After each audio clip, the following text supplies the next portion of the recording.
Click Stuff is brought to you by Lucky Dice Cafe out of Huntsville, Alabama. Check them out at luckydicecafe.com.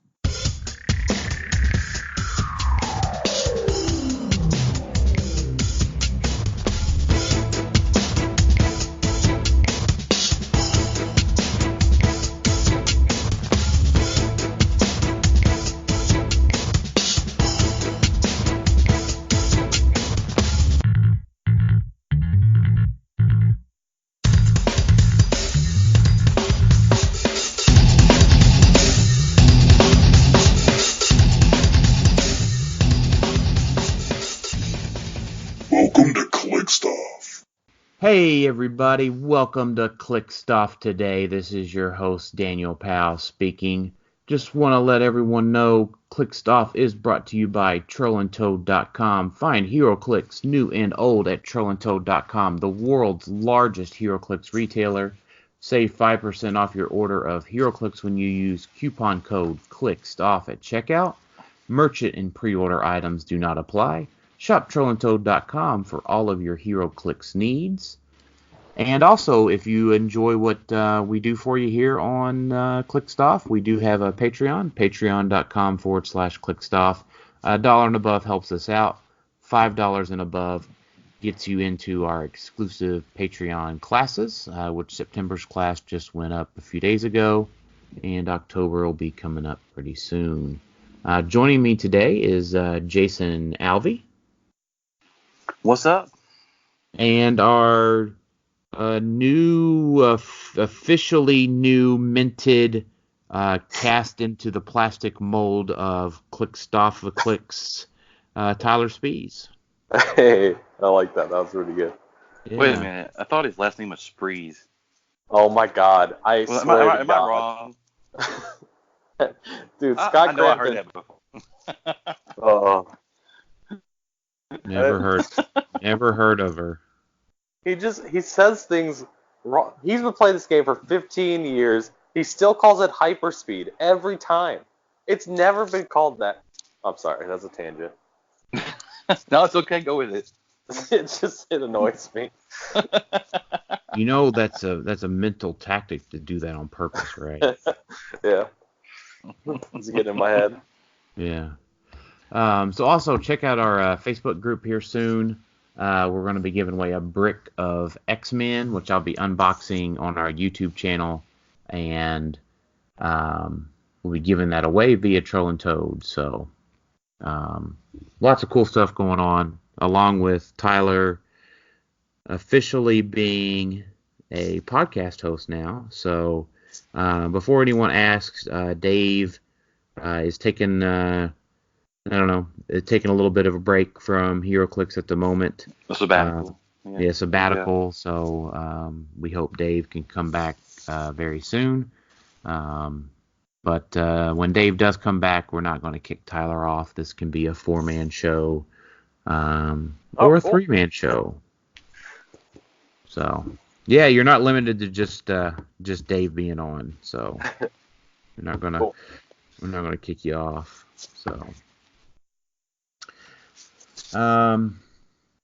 So today we are going to be talking about a few different things.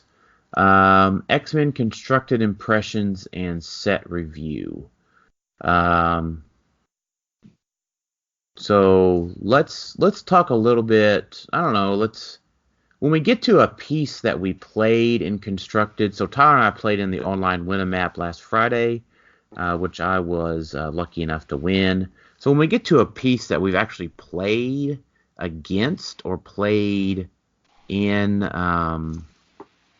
ourselves in practice or the Win-A-Map, Tyler or Jason, let's talk about that as we go through it. Yeah.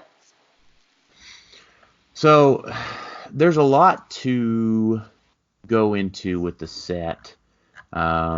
So we've had this set's been out for almost a month now, pre-release wise. Been out for a week officially. Yeah. It's only been a week. That's crazy. Yeah. So be a week tomorrow. Yeah. So today's Tuesday, October 1st, and this podcast will probably go up on Wednesday. So it's been out for a week officially here in the States. UK still doesn't have it officially. Canada's had it for 3 weeks officially-ish. So it's been all over the place. We typically don't like to do our official full set reviews until we've had some time to play with it and get our hands on all of the figures ourselves. So it feels like we've been talking about X-Men for, I don't know, 8 weeks now. Yeah. But there's been a lot to dive into with this set. Yeah, I mean, I think I like all the figures. Like, there's a lot in this set. There's a lot in this set that's really good. Yeah, for sure. Even though Rounds doesn't have it up on their That's sad. on their unit section yet, so Yeah, this is the first set. Yeah, I'm kind of It's disappointed. AI that have made me want to play something other than Wales. So it's a big deal. you mean Oh, play? man. You're still playing Wales though. I have a Wales team, but I'm looking at other teams for the first time, basically. Okay, that's fair. That's fair. Yeah. That's a step. It's the first step in your 12-step process. I'm not gonna get more like 2 or 3. It's your first step towards Yeah. towards your July 30th or July 1st, 2020. Oh, let's not talk about that. Hey, I'm in the same boat as you. That's true. So there's gonna be a lot of. Many of you have a problem. That's a good thing. It's a good problem to have, I guess. Yeah. Well, let's just hop right in. So we'll go through the single base figures first, then the colossals again. Let's so we'll give our standard sort of preview, our standard, I don't know, disclaimer for this set or any set review. And I think it's especially true with this one. I think every figure in this set is playable casually. Yeah, there's a I can- lot of I good can agree with casual that. stuff in this set. Yeah. I mean, I think, there might be, teams that don't quite add up to, I don't know, 300, 400, 500 points or whatever with your favorite named keyword, unfortunately. But I can't think of any one of these figures that would not be fun in a casual setting. Yeah, there's no like rare Star Fox in this set. Right. Yeah, I agree. What a garbage piece. So do you guys set it up for our viewers, our listeners? Do we want to do our set review with kind of being nice to the figures with a tint of casual play, or do we want to view this set review through the more competitive lens? I think we can be a little nicer. We probably have some casual listeners out there. We do have casual listeners out there, but we also have competitive listeners. Yeah. Well, So we can cater to both. let's make sure we're clear on that one for this one, because there's a bunch of figures in this set. So let's just hop right in. Okay. 001 Wolverine. Meta-wise, he's a really good call-in, but there's a lot of really good Wolverine call-ins, so Yes. just depends on if you need him or not, I guess.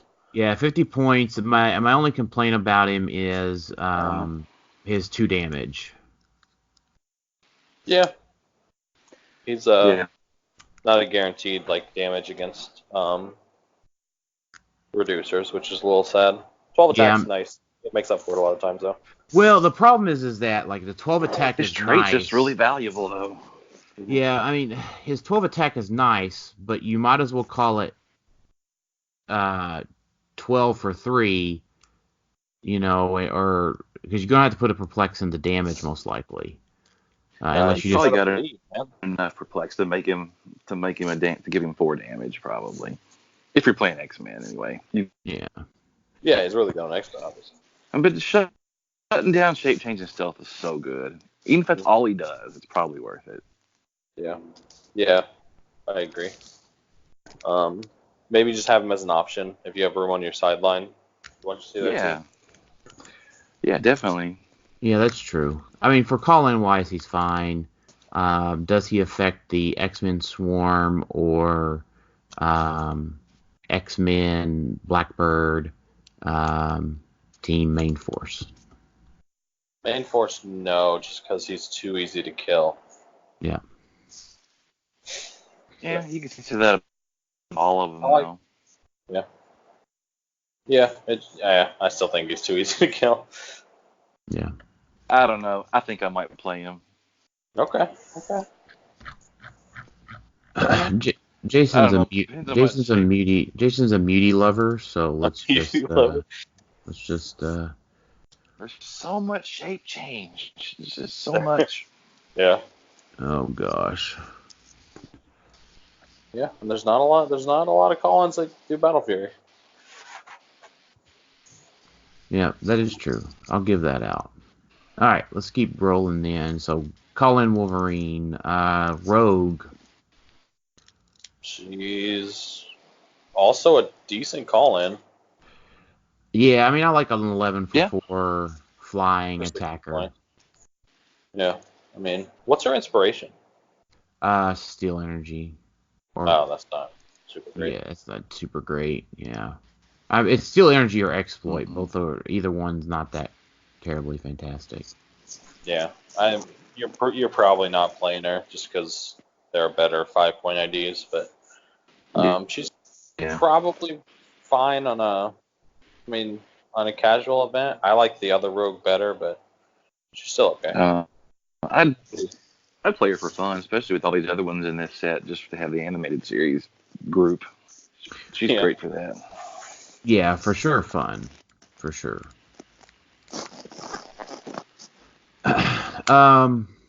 Next up, 003 Beast. I mean, obviously he's a good calling on X-Men for the +2. No, so he's I think also I'd call him in, not over Genesis Beast. well, you can call in both, and for things. So I also want to think about these things for ROC Cup. So where Yeah, that's teams true. will be Highlander. So if you play one on the student, this is probably the easy backup for the headmaster. Mhm.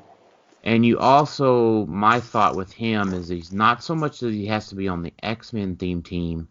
He can also go if you have I wouldn't say randomly, but if you're building a team with a scientist. Yeah, Scientist has got a lot of help recently. Yeah, because you've got like Chair Iron Man, Alex Wilder. They don't go onto scientist theme teams, but they do have scientists. I see what you're saying. Yeah, I mean, even if you're playing like maybe a Mr. Oz, even at like a full point Mr. Oz, we've seen teams, I don't know, like play the Super Friend team. Like we haven't seen that since Worlds that Tyler won. But it's still out there. But it's still a thing, right? So like this guy like maybe fits in as a good +2 call in Oh, you know what? on a scientist. This guy is what's going to make Norbit meta. Who? Norbit, whatever. Eugene. Eugene. Norbit, yeah. Oh my gosh, there you go. That gives him an old. Quake. Yeah. Yeah. Exactly. There you go. Good call, Tyler. Yeah. Does this guy make your X-Men team, Jason? I probably play Regenesis Beast over him every time. Okay. Yeah. And for what it's worth, the Beast inspiration isn't like it's still pretty good. Combat reflexes. Yeah. Yeah, that's good. Yeah, That's good against Vulture on an X-Men team as well. Oh yeah. Yeah. So, I like for you, like your Cyclops and your Blackbird and your Lilas and stuff to get that combat reflexes. Yeah, you can basically give someone +4 defense from off the call-in. That's pretty cool from close. Yeah. Donald Pierce has scientist. Eugene has scientist. But yeah, that was the one that stuck out to me. Was Donald Pierce? He's the one with the head. Does Mr. Sinister have it? I'm assuming he does. Yes, he does. Mm-hmm. Yeah. We'll talk about him a little bit later. Sure. So yeah, Beast, scientist. There's not a lot of politician call-outs, or politician main force figures. Yeah. Assassin's Guild. Here's your cool generic for the set. Yeah, just casual filler. Yeah, Guard Command. It's a solid 15 point. Yeah, it is. Yeah. Mm-hmm. Guard Command, I think same idea. 25-point filler, but it does have that great end cap. Yeah, that's pretty cool.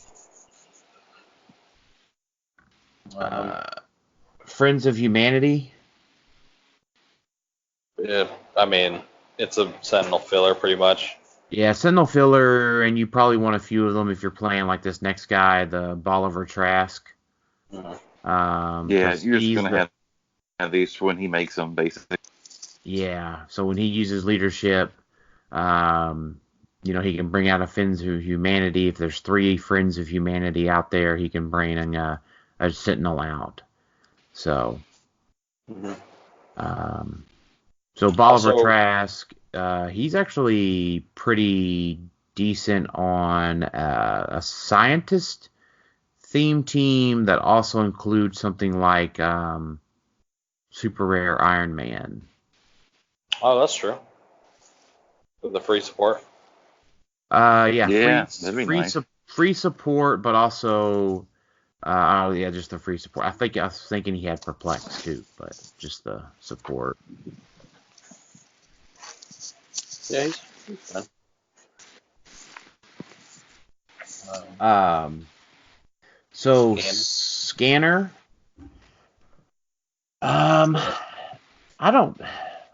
She's probably fun for your Acolytes theme team, but if you're thinking about Spy, there's a lot of good Spy prob out there, and say Golden Age casual. I don't know what you're talking about. What do you mean? Like, are you being facetious, or do you not really? Yeah, know? I was thinking. Nick came to mind. You say Spy and prob. Yeah. There's actually a lot of a good Spy prob out there. In Golden Age. Apparently, people had success with this lady in like Sealed.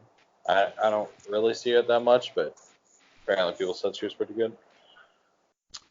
Well, it's just a printed prob for Sealed, which is always going to be strong, and she's got the Mutant Messiah trait, so that X-Men can use Mastermind to her, or Acolytes or Brotherhood. And then the Astral Scanner might actually do work. I mean, it's possible. I wish it was autonomous, though. Yeah. I think the thing to keep in mind with Pogs that don't require line of fire or, any of that other stuff, is that they can still base people. You can't magically fire out of adjacency. And then things like that can physically hold a spot on the map. You can't occupy where they're at. So they can block. They can block. You can't run through them either. Right, so they can block like stairs and stuff, doorways. Yeah, you can block stairs, block doorways, because you can't run past them, or you can't occupy the square that they're in either. So that's where a lot of, I think, Scanner's usefulness comes into play.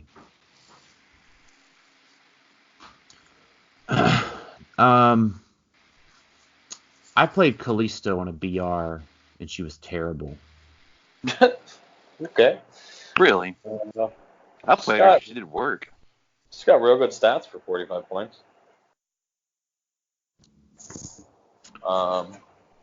She's a ruler. Yeah. Yeah, she was taking tokens off of the Super Rare Prime Storm that I played in the BR, but I think if you're running a Morlock team, you're gonna play her. I think just too good not to run at 45. Yeah. Yeah, I was thinking use Underworld. Which is, I mean, that's what you like. If you have a leader of somebody and you're playing that team in a theme team, you want to use that piece, you know. Mm-hmm. Too bad there's hardly any Morlocks. Yeah. You need like 6 Kalitos at least. Like, put it on there. Oh man. I mean, she got sidestep with the Underworld. That's pretty cool. That's true. Sidestep Underworld's always good. The Kleinstock brothers. I pulled 3 of these guys in my case. That was pretty cool. There you go. That's all you need. Yeah. This guy did work in a BR for me. Really? Yes, he did. Okay. He killed the Blue Phoenix. Wait, did you only have one of them? Yeah, I only had one of them. He does 1 damage. It's Psychic Blast, and he killed that Phoenix, and I got his stop click. Like, Okay. and won me the Battle Royal. It was pain. I had to push him to break away from the Wolverine and then go up the elevation and take a shot at that Phoenix to kill it. And he hit it and killed her, and I won. It was great.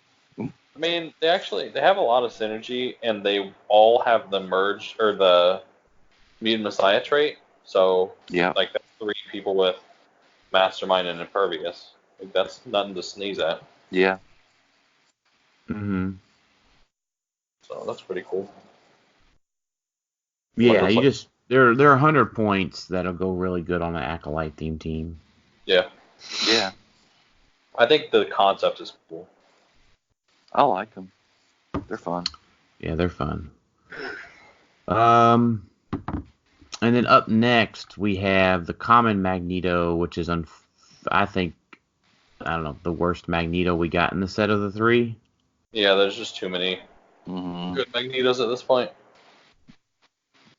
Yeah, I mean, like, and he's not horrible. He's just not as good as the other ones. I mean, he's probably actually the worst Magneto right now. There's uncommon from the X-Men set, the last one, XXS. But he's 50 points. So if you're calling somebody out for the TK inspiration, yeah, that's better. He's at least better for that. That's true. True.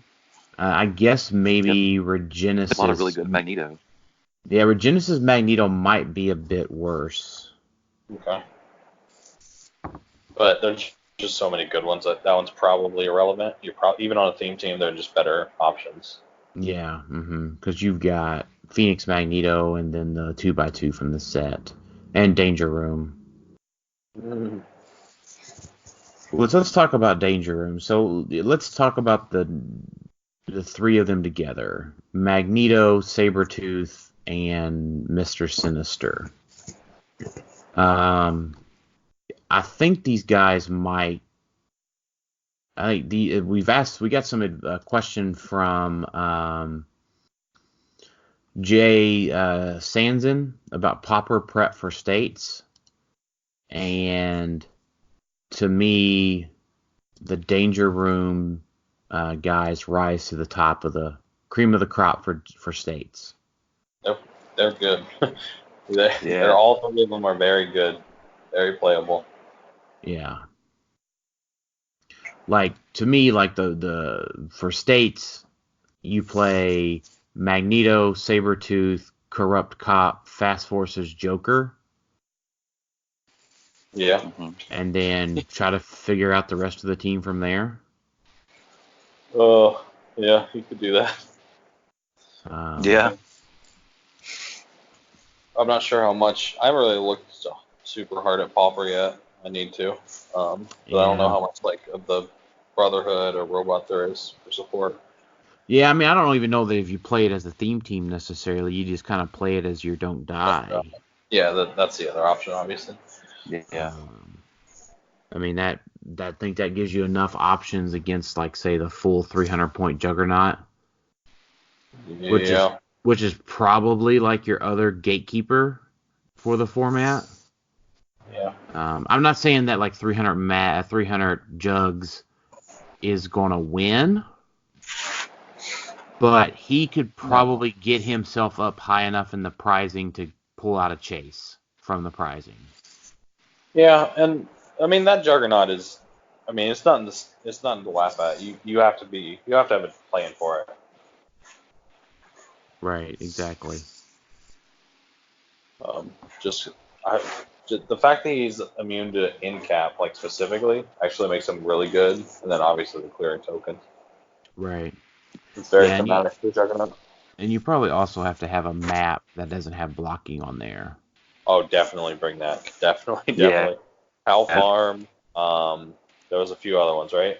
I think maybe. Well, so you gotta remember it's a rock event, so there's other maps available. Strange Day at the Park. Yeah. Yep. So Strange Day at the Park, Pal Farm. That might actually be. I'm gonna look at the map site real quick. That might actually be it. Oh. What about the Sporting Arena? Yeah, that has more pieces. That does have blocking on it. It doesn't have enough for him to run through. Very little. Yeah, very it's little. So you're right, that would work. I like that map. That's one I'll probably use. I would recommend the Powell Family Farm. That would be my top recommendation. No particular reason. No. Just got a feeling about it. Yeah. Yep. But no, I mean I think and then even in 300 Modern, these guys are really good. Yep. Because you can I- break them 300 Modern. Huh? You can, like the goal is to break them, right? They have a unique feature, and your goal, like they only do 1 damage, so you want to maximize what they can do, and there are ways to do that. Right. So it's almost like the Daredevil situation, right? To where like Daredevil takes, at least 3 attacks, 2 of them needing to be a crit hit and one with a 6. Right. Like these guys are going to take 5 hits to get hit. And most likely, as long as they stay 1 square away from a wall or elevated, like they're not going to get bounced into a wall for the extra damage. Right. So you're talking about 5 attacks that you have to get off in a single game against another figure that's calling out 50-point figures, 40-point figures, 40 to 45-point figures. So I mean it can just get ridiculous in the sense that you've got to be able to call out enough stuff, or you got to be able to beat these guys down enough. Yeah. And like they have robot, right?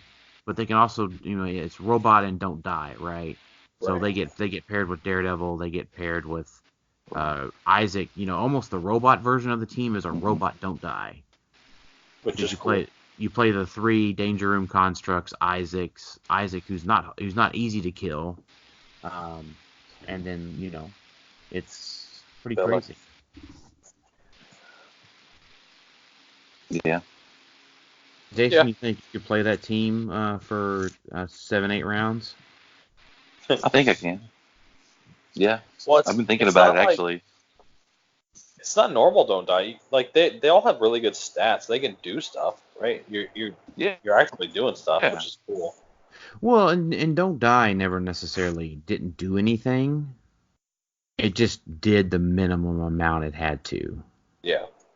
Because like Resurrection Man and Dead Man were perfectly fine attackers. Yeah. Back in the day. Depending on the roles.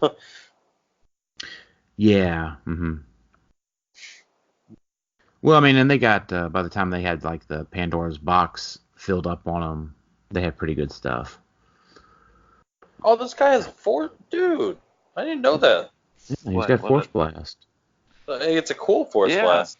And you can pick the way they get knocked back. Yeah. Dude, I didn't even see that. That's a big deal. Yeah. So I mean, this guy going 8 range, 14 attack with the range combat expert and that knockback. Right, because it's only one damage from an attack. So if they go off elevated, they'll still take 2.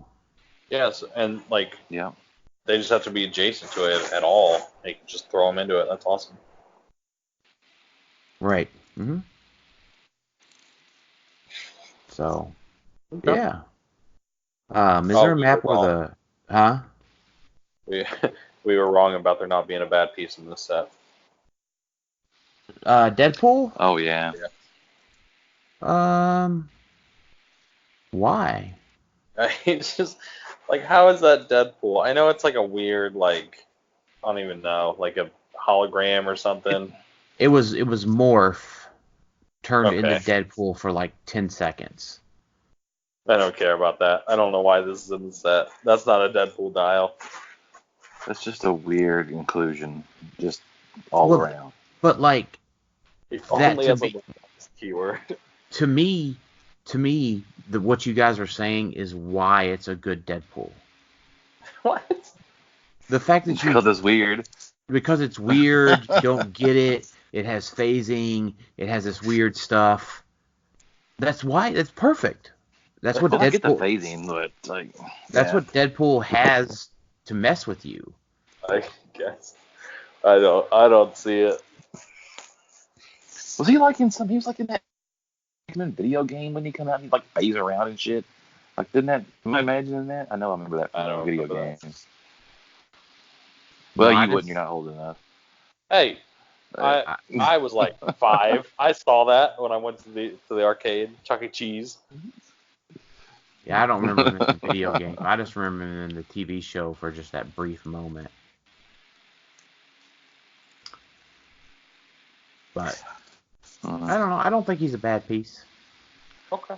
He'll go well with those Hulks that we got. They would go with that. The What? octopus. Yeah. It's like it would confuse it's just weird. It's a weird piece. You The mean like weapon- Octopus Head Hulks for like the weird guy theme team? Like, Yeah. No, because the Weapon H has Weapon X keyword. Okay. okay, Yeah. that's true, but why the fuck would you play this not something else? Because you want a 30-point filler piece with Perplex. Negative perplex. You phase him in and they Negative perplex perplex. their defense Okay. value. We have talked about this guy too much. He does not warrant it. I can't believe you're like going down and like, just saying you need to play this thing or that. I can't believe that. What? I don't know. You guys were the ones that asked me to take a nice eye to this stuff. That's true. You're just looking at the positives. Okay. We did, but I think I'm trying to look at the positive. And look at that. When he hits his super senses, you give the attacker an action token. Yep, that's So, true. so that your did lock, happen. That did happen to me in a battle royal. there you go. Okay. Your lockjaw comes in, shoots this Deadpool, and Kills himself. kills itself. Easy. I mean, what are you gonna do about it? If that ever happens in an actual game, I will give somebody $10. Okay, you heard it here first, folks. Yep. Send it in. I don't care. And with that, we will move to 013 Cyclops. Man, I'm not gonna be nice to this piece. He is towards the bottom of playable Cyclopses right now. So this guy pretty much carried Jalen to a 5-0 in Swiss in the team sealed thing in Worlds. He's pretty solid. Did he play it with the Gene though? Yeah, he had Gene, and he also had what's it called? The Sentinel with the X-Men keyword that can carry 6 X-Men. Cerebra. Yeah, so what he would do is he would whenever he got the leadership with Cyclops, he could free move with Cerebra to carry his whole team, which is pretty cool. So he would just like move everybody up and then pass, just to like move them up for free. It's pretty cool. Like, I don't know, man. I think this guy's not bad either. Like that. Constructed. That commanding leader power is like, yeah. Choose another character. I'll let you guys have it. Like move your lineup up like half speed, carry your whole team up. Yeah, I mean that's pretty cool. But he's probably not making meta, but and if he is, it would be like as a main force, which I guess isn't great. Okay, he's not making meta, but he could make casual. He could be might be able to make Popper. Yeah. He was pretty yeah, solid in Battle Royal. Yeah, I'd play him in the Popper. Yeah. Okay. Well, then surely we could agree that the Jean's not making regular meta then. Definitely not. No, she's junk. Except maybe in Popper. Although I will say again, she performed very well for Jalen. I mean, he gives them all that toughness. It's something. Man, I kind of want to play X-Men at Popper, but nah, I'm not. I don't know. It's a doable thing. I don't think you're too far off. She has something unique that makes you at least consider her, which is better. Like, that's good. We don't want a piece of just like, oh, this is literally nothing. I'd never am using this piece, Giving everybody toughness. Yeah. Is pretty cool. Yeah, it's not horrible. Yeah, I mean it helps. Mm-hmm. So now a piece that I think will show up in Popper along with the Loki will be the Cable. Yeah. So multiple TKs a turn. Well, it's just one, isn't it? No, because you get once per turn for all characters this. Oh, okay, yeah, okay, it's just once per turn. It feels like maybe somebody cheated me there, or we didn't at some point. Oh well, that just means we both didn't read the card. I mean, if it was like 3 free TKs a turn, that'd be badass. Well. Oh, he has stop invuln. I didn't know that. That's pretty good. Yeah. Oh, he's got 4 damage on that click too. Dang. Yeah. Okay. I see you, Cable. He just has 3. It might work. On his stop. On his stop. Okay, yeah, on his stop. 4. Yeah. So. Free TK is always good. Yeah, I think he'll show up plenty in Popper. It's probably worth it to play 2 of them for 100 points. For them not knowing which one is which, that could definitely mess with people. And that's really cool that they did that. So, do you go in not even knowing yourself which one is which? No, because you put them on the click. But what if what if you forget mid game? Yeah, don't do that. That sucks. That sucks hard. There's no way to do it because you're not allowed to click your dial. Yeah, so if you misplace one, or you just like sneeze or something and just forget, like. Or you're carrying both of them somehow or something. Yeah. Pay attention. Please pay attention to your cables and your Lokis, it states, please. So, all right, let's say something nice about Belladonna. She has poison. There you go. The saber effect. I don't know. You know what? This is the gal that killed my Super Rare Prime Storm in that Battle Royal by poisoning her to death on her stop click after. Okay, that's something nice. There you go. After she got mind controlled into next to the gal. Okay. Yeah. So apparently this girl's a Prime Storm killer. Okay. Yes, she's not great. I'm not playing this lady. But she's got Assassin and Spy, right? Those things always need fun characters. Yeah. She could be a leader for your Assassin's Guild. There you go. Yep. So, Grading Creed has the Generate the Friends of Humanity trick, and so does Senator Robert Kelly. So now they have some interesting things about, having poison and perplex. But you pair up kind of all 3 of those guys together in Popper, and you can get some generate a lot of cool stuff and get some good damage out on the board pretty quickly. Assuming you're halfway decent at rolling leadership. Yeah. So that's where I see those guys fit in. If not, they're just cool support for Sentinel themed teams. Yeah, I hadn't thought about that.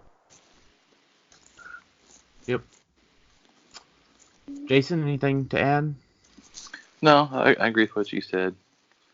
I don't really have much else to say about them. They were never my favorite. They were never my favorite characters or anything. So, like, yeah. Yeah, I never liked They really made the muty haters in the TV show seem to out to be really bad. Yeah. Yeah, these guys are dicks. Yeah. They were. But it also falls into the category of Lex Luthor's not right or not wrong. Yeah. So just think about how you would feel if someone with superpowers showed up tomorrow. And the only reason that you don't do anything to them is, oh, they're a nice person, even though they could kill half the planet in 1 second. Power corrupts, absolute power corrupts, absolutely. Just think how you would feel in that situation. Do you guys watch The Boys? I need to. Oh, you do. I've read the whole comic series. I heard it's a lot different. I've watched part of the TV show. It is. It's somewhat. I've watched 3 episodes so far. Is it a must watch, guys? I would say it absolutely is a must watch. I think if you haven't read it, you need to go read it because the book is better. Wow. Yeah. I'll have to read it then. Yeah. I highly recommend reading it. Wow. Yeah, I'll have to add that to my reading list then. Because it's on Amazon, right? Yeah. Yeah, we've got that, so I'll need to check that out. All right. Moving right along to Amelia Vaught. Acolyte's Taxi with Reflex. Pretty good. Yep. I'm down. Fabian Cortez. Enhancement leadership for Acolytes. This is the cool dude, right? Yeah, this is the guy that can power modify characters. I like this guy. Yeah. Yeah. And he has enhancement. him. Yeah, he was cool in a Battle Royal. Yeah, he was usually pulled with the Exodus fella. Yeah, they're a good pair. Mm-hmm. Blob. Can be part of your Pop or Don't Die. Yeah, Pop or Don't Die. 1 damage at a time. Yep. And this is one of the only characters, so he does 1 damage at a time, but he has no restrictions on healing. Or Mastermind if they share Q. Put the blood axe on him for Popper. Yeah, dude. Yeah, that's man. awesome. Do that, go for it. I mean, he's slow as fuck, but I mean, you can just support him. Yeah. Actually, in top 16 of Team Worlds, somebody had Sauron, and they had this guy. Okay, Sauron has a stop click with support, and when he uses it, he gets to heal. So Bob kept attacking Sauron, and it would stop him, and then he'd use support on the Blob to heal both of them, and he couldn't kill anything, and they went to a 0-0 roll-off. So that's something. That is amazing. You know what, Tyler? That absolutely makes my day.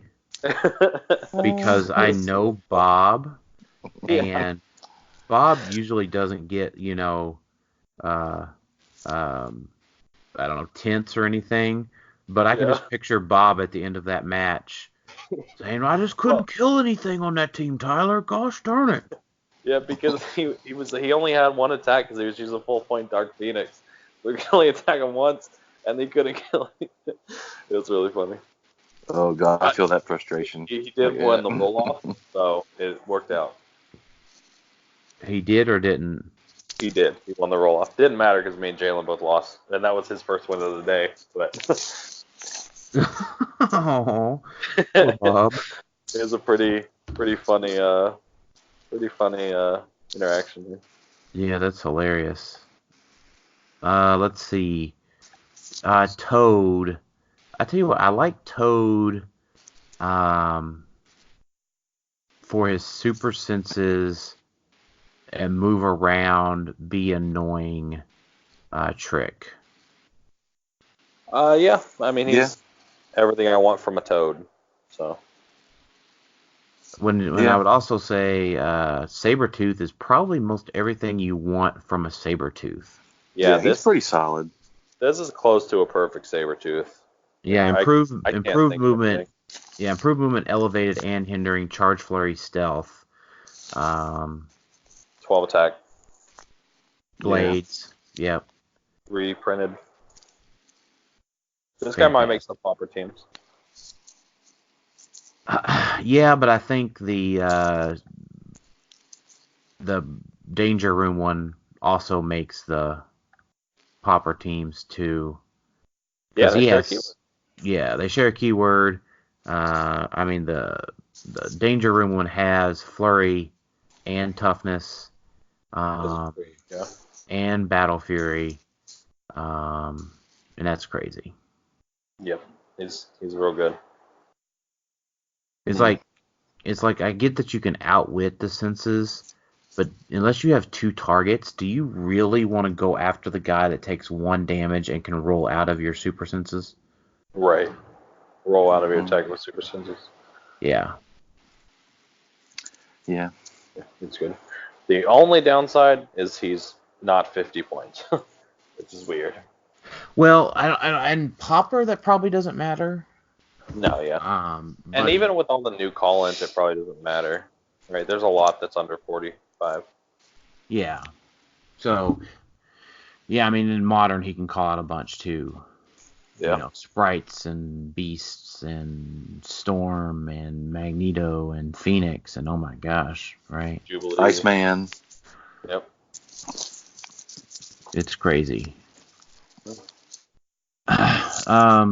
Now, I would say, I will go ahead and characterize this. The single base rares might be some of the most unimpressive parts of the set. Like if I'm going to, I haven't actually seen all of them. Like if I'm going to categorize the set in general, these guys are kind of underwhelming compared to some of the other slots that we've gotten. Okay. Well, I mean, let's just talk about it. So we'll start out with Storm. She's got a cool gimmick. Okay. Maybe not great, but explain it to us. Well, it's just like, do you want me to read the whole thing or just like generally? Yeah, just read the thing a little bit. So when Storm hits with a ranged attack and she has 7 ranged 2 targets, after resolutions, place a lightning marker in each hit target square, so you can place 2 at a time, or you can give her energy explosion and get fun. But at the beginning of your turn, choose a lightning marker and an effect. First effect would be deal 1 penetrating damage to a character occupying the chosen square, and then remove the marker, or place the chosen lightning marker into a square next to its current square. So I just sort of like thematically thinking about it, that like she's having storm clouds roll in and it's getting, bigger and bigger and bigger, and she's covering more spaces. There's more lightning strikes. So like thematically, I like it a lot. Mm-hmm. Look at that. She's got more. She does have more locks. Holy shit! I just realized that. She has what now? Morlock's keyword. Yeah, that puts her over the top right there. She is a Morlock. Hey man, you need more for those Morlock theme teams. You do. You do. Yeah, she became the leader of the Morlocks by adoption, right? They were like, well, we love you, Storm. if I remember that correctly. I thought she did it through combat, but I don't know. Oh, maybe she did. Maybe she saved the Morlocks from an evil leader maybe Callisto. I have to go back and watch that episode. Oh, I can't remember. Yeah. It's gonna be on Disney Plus. We can go back and relive it soon enough. Well, I've had owned the DVDs for years. Oh, I don't have them, but I'm waiting for that streaming. Yeah. Well, because I snagged them up as soon as like all of the Disney rights, the X-Men rights started flapping out. I was like, man, I got to get this DVD now because it could go away for a long time, and it did off of like, the legal internet, right? Right. The boring part of the internet. Yeah, the normal, safe part of the internet. Sure. So Gambit. Uninspiring. Meh. But Genesis Gambit's better. I feel like they're missing an opportunity with Gambit. There could be such a cool Gambit dial out there. It was in Wolverine and the X-Men. That one is good. It is cool. That one was dope back in the day. Was it? Yes. It was busted. That was why. It was busted. Yeah. Oh, okay. Yeah. I just feel like there's got to be like a cool interaction. Did it interact with objects? Yeah. Mm-hmm. It did. So that's what I want. I want him to, like, if he's holding an object, give him power action, and then when he throws it, it's like +2/+2 or something. You know what? You should just go be a designer for WizKids. I should. You're right. Because that was pretty much what he did. Oh. So he had a trait that says at the beginning of the game, after objects are placed, you may replace any object 5 points or less with a standard light object from outside of the game. Wait, any object? Yeah, so he just totally ruined special objects. Broken right now. Yeah. Yeah. So he says Gambit can use super strength, but he can't pick up or hold heavy objects. When he throws an object, modify his attack value by +2 and increase the damage dealt by 2. Yeah. Wow. Okay. Oh, I guess super strength used to allow you to throw an object in the square that you were standing in. Am I making that up, Jason? I don't remember that ever being a thing. But how could he throw it if he couldn't pick it up? Then how could he throw it? He can pick up light objects. Oh, that's right, because you used to have to have super strength to pick up a light object. Right. There used to be a thing years ago, like they had some people just give them super strength to only pick up light objects. That's what they would do. Well, he could throw ultralights back in the day, right? Yeah. Yeah. So the last part of that trait was when he throws an object, modify his attack value by +2 and increase the damage dealt by 2. And didn't it like combo with energy explosion that he had, or something? I Maybe. think I remember there's being something about that. I think he used to combo that with energy explosion, and he could deal 5 damage to a whole group of people. Yeah. Like he was busted as shit. Okay, I like it. Oh no, because energy explosion used to just trigger off of ranged attacks. Yeah. So you would energy explode, deal.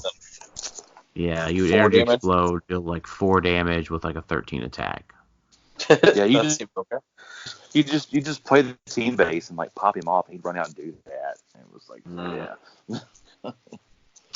Yeah. Which is a thing, but it is unfortunately not the Gambit that we got in this set. Right. Jubilee is cool, but I like the Fast Forces one a bit better. I do too, but I mean, she's a 35-point call-in with dual target energy explosion. That's pretty good. Yeah. And attack. Yeah, and she can deal the penetrating damage to robots. So, I mean, she has her place, but the XXS one is also really good. Yeah, there's just a lot of good options, but she's okay. Yep. Frenzy. She's got 19 deep. Yeah. Her and Beast were awesome in a battle royal together. Man, they were money. Oh, she can use DCE after she moves. Yes. Okay. And it's Battle Fury? That's pretty good. Yes. Yeah. Dang. Okay. Yeah. She was awesome. And she has that mutant messiah trait too. Yeah. Like she's probably not. I mean, she's not meta, but that's really good for a casual piece. That's like top tier casual. Which, you know what? Some people would argue that top tier casual means that it's a fun foul. Yeah, but we don't talk to those people. Lord. So The fact that you think there's a top tier casual that you need to build is the problem. Well, like there just is. There's a top tier casual, you know? And that's not what I said. I didn't say it doesn't exist. I said the fact that you think you need to bring that is the problem. No, it's not a problem. do you realize you're talking to? It's a problem. Do you realize you're talking to Tyler and not me at the moment? No, I'm directing that at you. This is it's a game. You're supposed to want to win games, right? No, that's not always the thing. I disagree. Sometimes I just want to play, have fun. I mean, if you have fun losing, then that's fine. I can have fun losing. Yeah, I can. Like, I can totally do that. If it's, like, not totally one-sided. Like, if it's, like, a fun, tight game and you just lose because it's still fun. I think Frenzy is very clearly not meta, so it's fine. She's fine. No, she's totally fine. So here's the thing: if I have a game and I play 3 Beasts and 3 Frenzies, and then I put you on a map where I can leap climb, close combat expert you 12 for 5, then suddenly I'm the bad guy. Suddenly I'm the bad guy. No, not suddenly you're a bad guy. I think I'm seeing the problem here. Yeah. But that's 400 point. That's a 400 point X-Men team. Yeah. Mm-hmm. Yeah. Okay. Suddenly commons. This is the problem. Suddenly commons and rares are overpowered. That word never came out of my mouth. That's Highlander. It would be a theme team, Jason. We all know that those are casual. Nah, that's not what I said. You bastards could trust in my words. Okay, let's move on before. So I am excited. It's that, lost. It's lost. It's on you guys. It probably is. I am excited. It totally is. I am excited that Random calls back to Element Man and how much I loved Element Man. Yeah, he's kind of sort of similar to that, isn't he? Yeah, I think I pick a attack or like defense power. Yeah, Element could pick both. This guy only has attack powers. Yeah, it's only attack. But he has the improved targeting to shoot out of adjacency. Yeah, that's pretty cool, especially with the traded shape chain. Big power. Yeah, mm-hmm. It's some decent enough stats. He's 100 points though. That's annoying. Yeah. He could easily be 75 and just be a fine figure. Yeah, he's overcosted, I think, for sure. Yeah. Mm-hmm.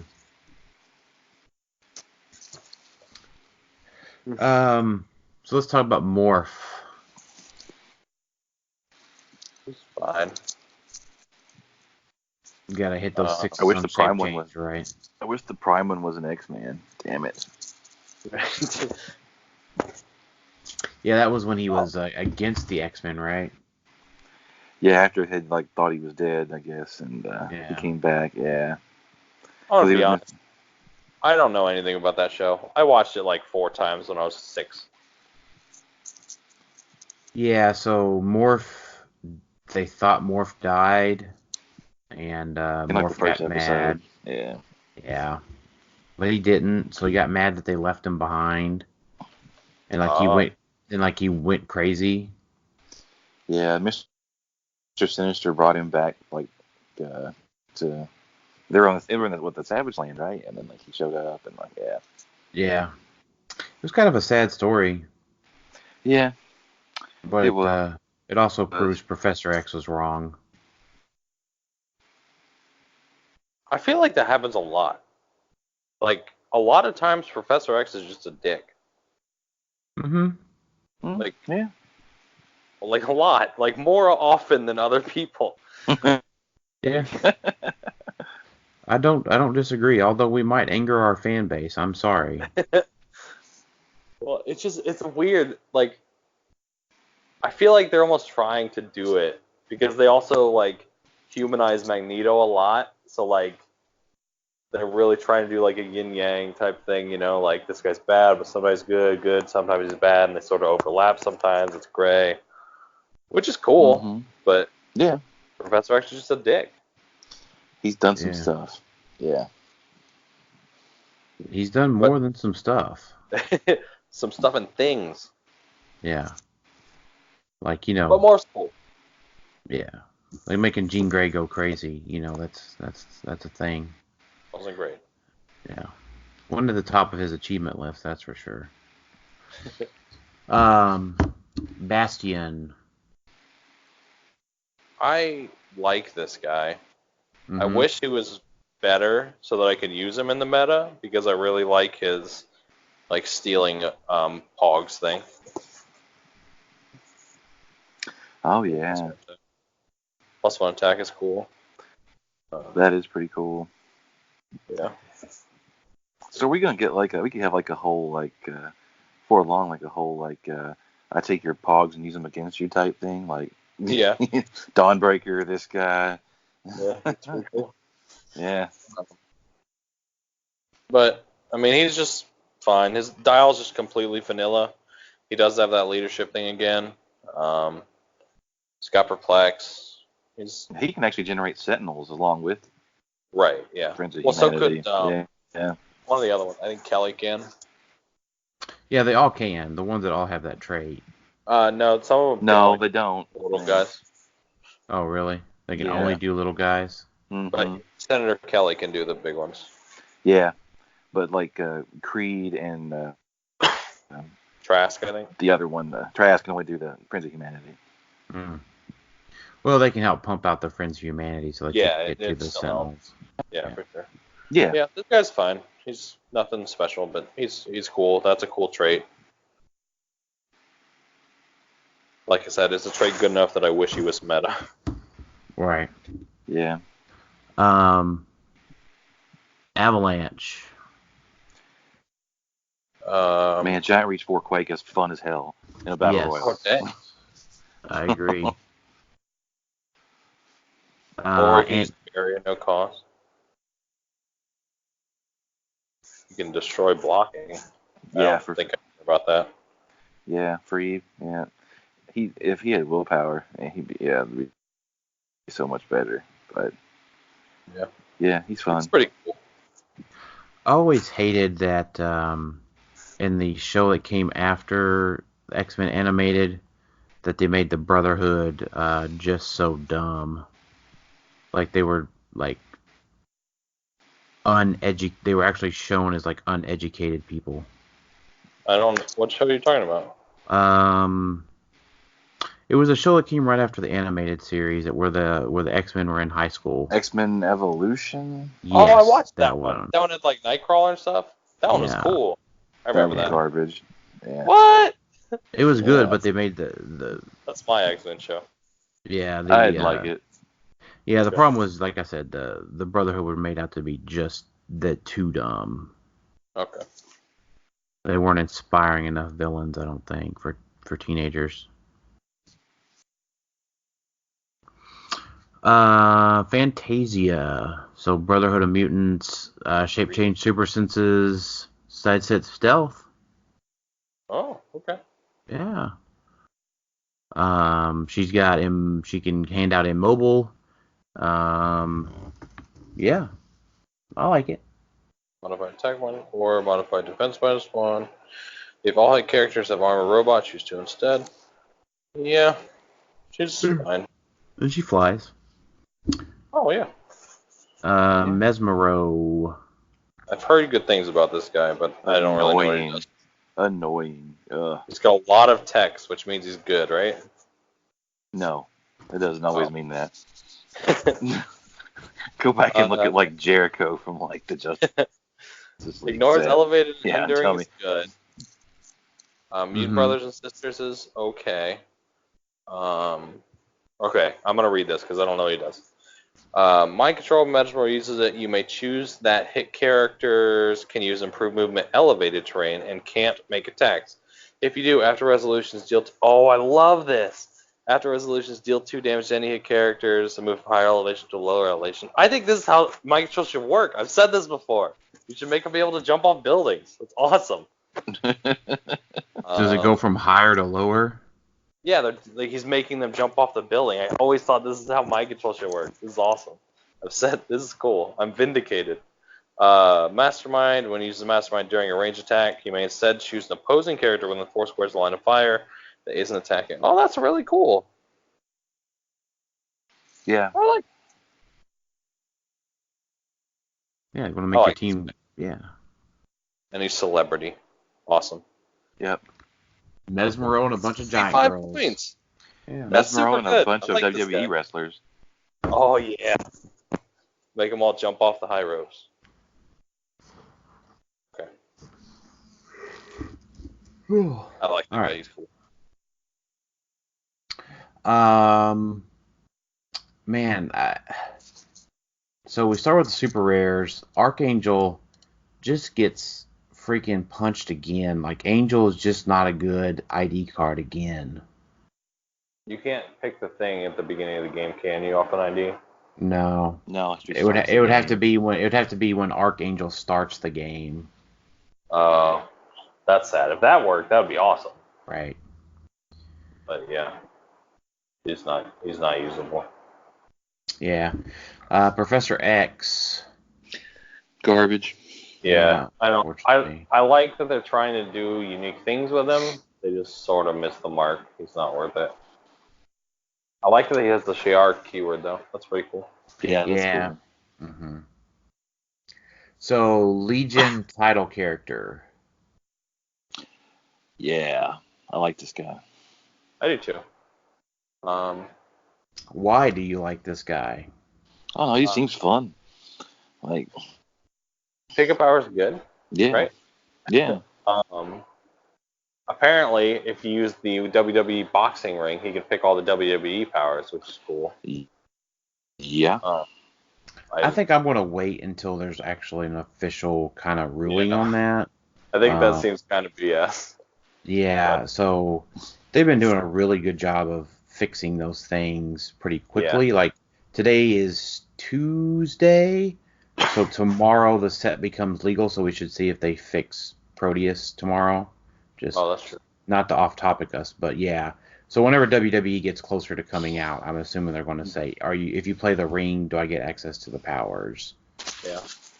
I like this guy because having more more powers better than less powers. Like random powers are just good to have. They make a piece like way better. Like Empower's not that good of a power. Like it's okay. But Mini Shredder was so much better because he had Empower. You know? Or like a figure randomly having poison just like works out sometimes to be really good situationally. And the turn that this guy has all the powers is just, it's insane. Like that's insane. You're not killing him because he has all the defensive powers and all the rollouts. He has combat reflexes and the other one. He can sidestep, charge, flurry, steal energy, force blast, outwit. It's a crazy thing to happen. And I really like that. And I think it's better than people think, just because, like I said, it's good to have random powers. He has Empower and Enhancement that turn for what that's worth, and that could come into play. Do you think you'd ever get to pull off that turn where he has everything? I do, because well, it takes 3 turns. X-Men, like you can maybe assume you're winning that, maybe you can't, but like 4 turns. Pick defensive powers, and you can pick regen if you need to, if you have an off turn. Well, trying to think if there's a good thing to equip him with. I can't really think of anything.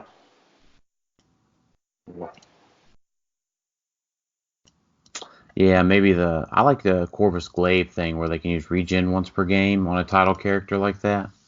Yeah, maybe. That's yeah. All right, let's go on to the B side of this guy. And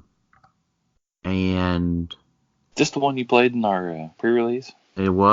he's good, but he would just randomly die in meta. Yeah. And he is also banned in Rock Age already. Mm-hmm. Do you guys know why? Yes. I know why. The most meta impactful thing about this figure is the pog that he can make. Right, so he can make autonomous pogs that say if they hit, they can make another one of themselves. So you play this guy, the Legion, with the Fast Forces Penguin and the hired henchman from the Batman set with the 14 defend. So you're only having to roll a 5. And you can make pretty much any number of pogs. I think you can also do things with where they can what am I trying to say? Carry each other out, and then you combo it with isn't one of the chases, doesn't he mind control friendlies? Am I making that up? No, you're thinking of Jason Weingart can make this guy for free, which is very relevant. Yeah, so Jason can make this guy.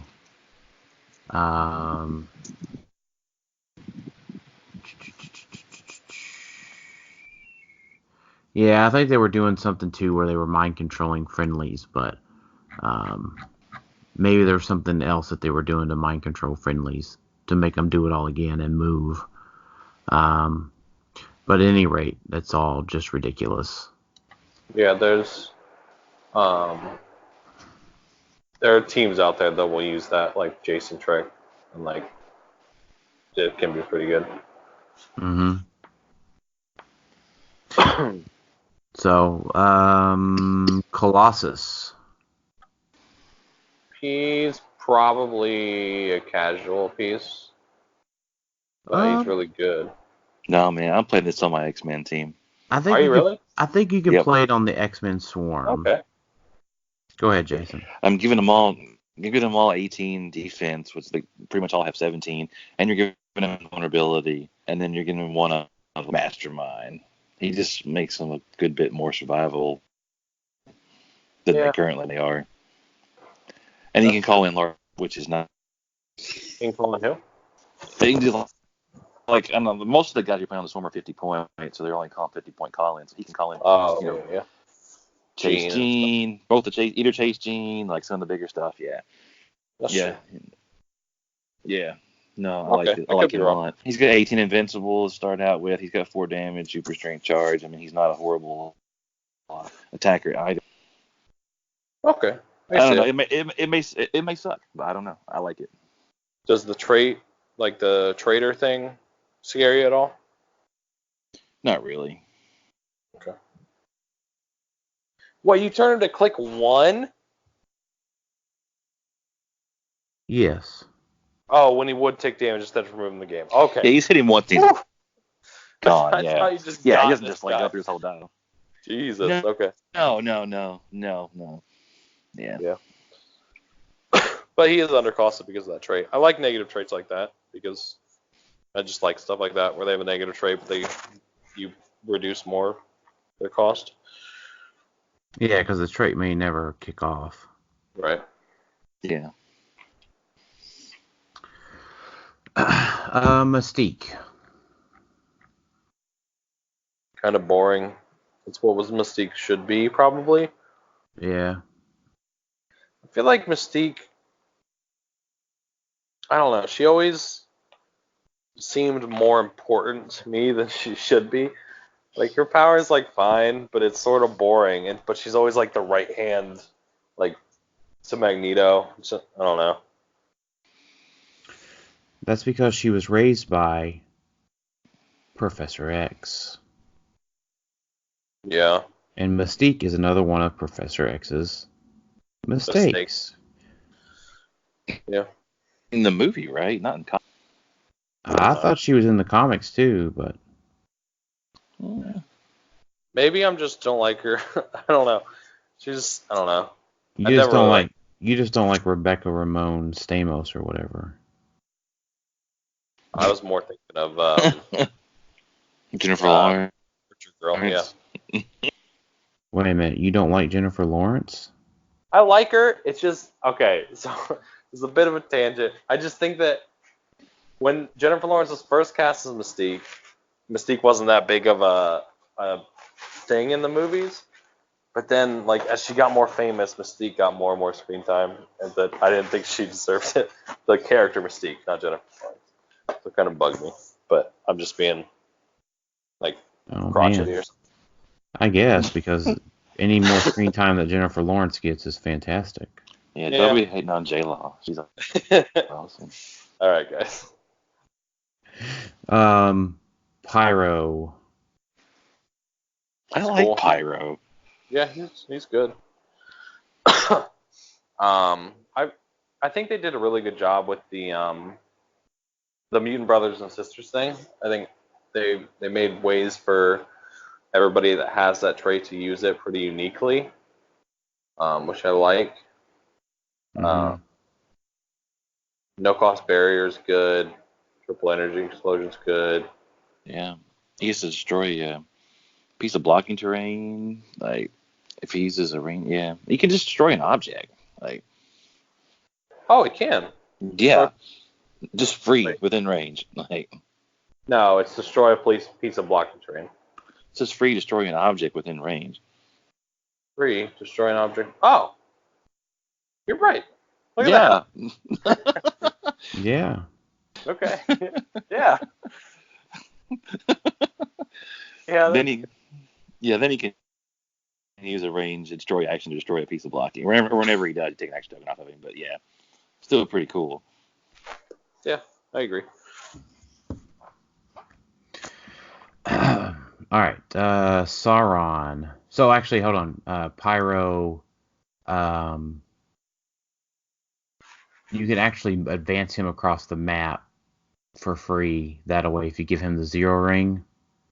So generate it within 6, running shot, shoot it, remove an action token, keep doing that, and you can advance him across the map without having to push him. Yeah, it's pretty nice. So, Sauron, we talked about him, right? You guys really good with the blob. Yeah, we talked about his top click, yeah.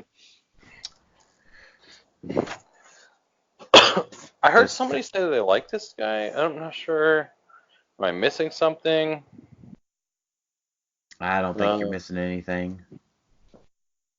No. It's just that it was so funny to watch that game because he only one attack a turn. So this guy's top clicks and then supports. They both heal. Okay, I'm sorry. Yeah, I guess his only reprieve was if he ever got him next to knock him back, like on the toughness click. Yeah. But because it has to be that click number 4. Right, because specifically, it's the only click he can be knocked back on. Yeah, it was those two, and I think he had Cassandra, which we'll talk about in a second. Yeah, let's talk about Spiral first. She's cool. Yeah, all right. She can triple target in cap for free. Okay. She can TK for free. That you can destroy an object like that now. Sure. Yeah. 11 attack. Shape-change super senses. Deep enough dial, maybe. Yeah. Celebrity. Mystical. Freedom Force. Oh man, Yeah. If the Get me excited. if the UXM Mystique head was still around, that'd be a thing. Okay. All right, so let's talk about Cassandra Nova, the counter to the X-Men meta. Yeah. So she only takes 1 damage from close attacks with a deep dial, and she's got 4 through 6 super senses, which all right, here's my tangent. 4 through 6 super senses sucks. 50% of the time, it works every time. Right, except it's worse than that. But yeah. I mean, she has stealth, and she only takes 1 damage from close attacks. Oh yeah, that's fun, right? Because something else has stealth with 4 through 6 super senses. And she has shape change too, along with that. She has shape change super senses. Isn't there a weird thing with her mind control? Yeah, she misses them on mind control. She can give them, or no, she hits them, and then if they miss, like they get a rejected token. They have like -1 attack when they're not on her force. No. So you can, well, that's true, but you can also, it says if they hit, give them an improved token. Otherwise, give them a rejected token. So you can just not make an attack with them and just give them -1 attack for the rest of the game. That's a little trick. True. Yep. Leadership reflects shape change. I mean, she's pretty good. I like her. She's really hard to kill. You can imagine Bob Murdoch's frustration. She's in stealth. You can only do 1 damage up close. Then Sauron would just support her. That's annoying. And she can make guard command too. Oh yeah, look at that. I didn't even know that. That's pretty cool. Yeah. Guess what those guys push on to, like support. They get support on the last 2 clicks. Right? I think the improved targeting character just makes her. If she didn't have that, she wouldn't be even worth talking about. But that adds a lot to her. With triple targets. Right. Yeah. Yep. All right. Title Mr. Sinister. Man, I don't know what to think of this guy. I feel like I'll have to see him played before I can figure him out. He's got good stuff. I just don't know if it's doable. You know what I mean? Mm-hmm. Yeah, I think I'm, and this is kind of what we were talking about in general with the set for me, is like I'm at the point where X-Men's got to this set's got to kind of prove itself. Yeah. Some of these things that we say are good has to prove themselves, and I feel like Mr. Sinister falls in there, as well, along with this Danger Room stuff. Like it's gonna have to prove itself out. And by the way, Danger Room Sinister is ridiculous. Yeah, he's pretty. Stealth, outwit, with improved targeting, shape change, energy shield deflection. Do you really want to shoot at a thing with 20 defense that can... With shape change. With shape change. Mm-hmm. Is he like... Is there, how many other characters besides him and Unseen have improved targeting, hindering, and outwit? Uni. Not wrong. Yeah, that's true. That's a big deal.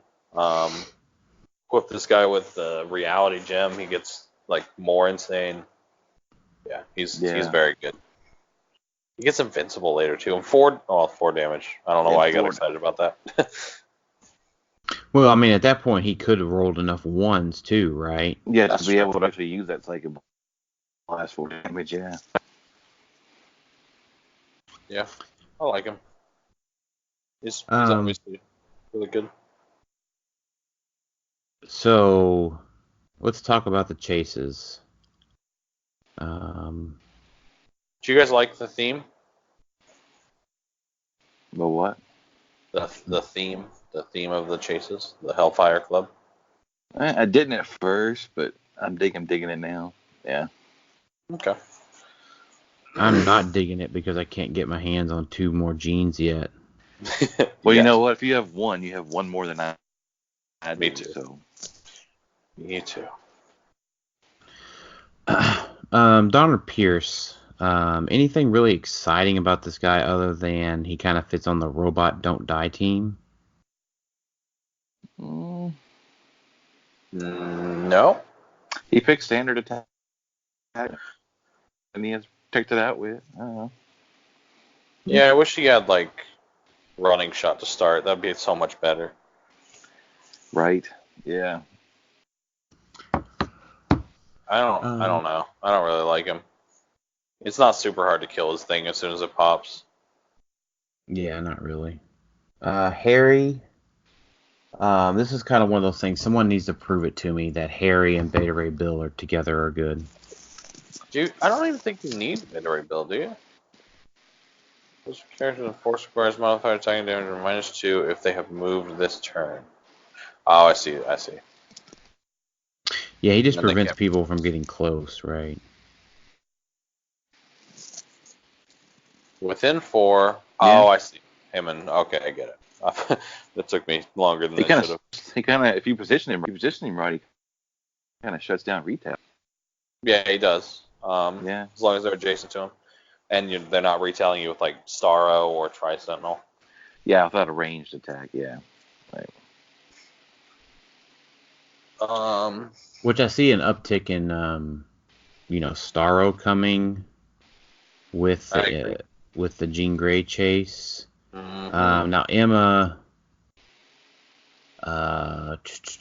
Emma's good. I mean, she kind of gives the Indigo battery for 75 points.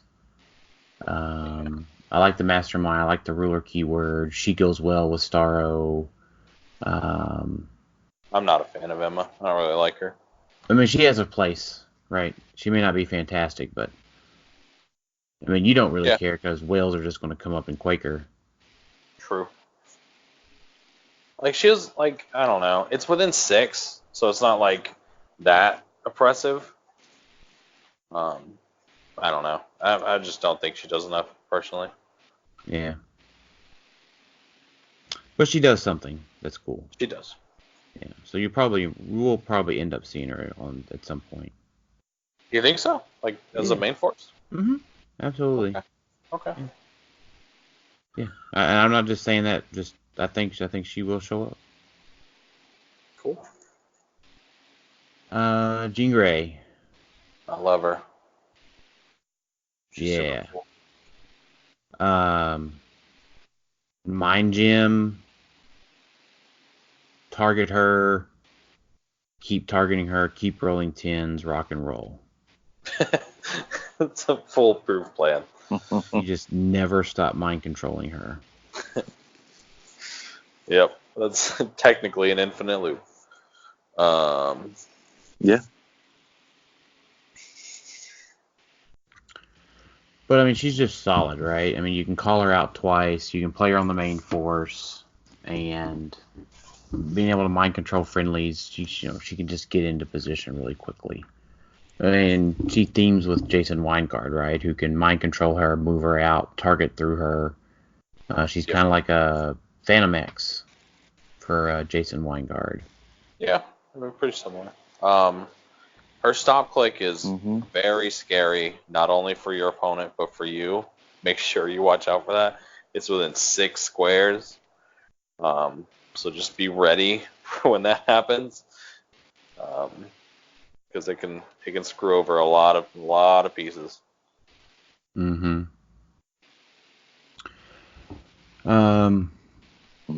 Jason Weingard, Hawkeye mind control, generate pogs, cool.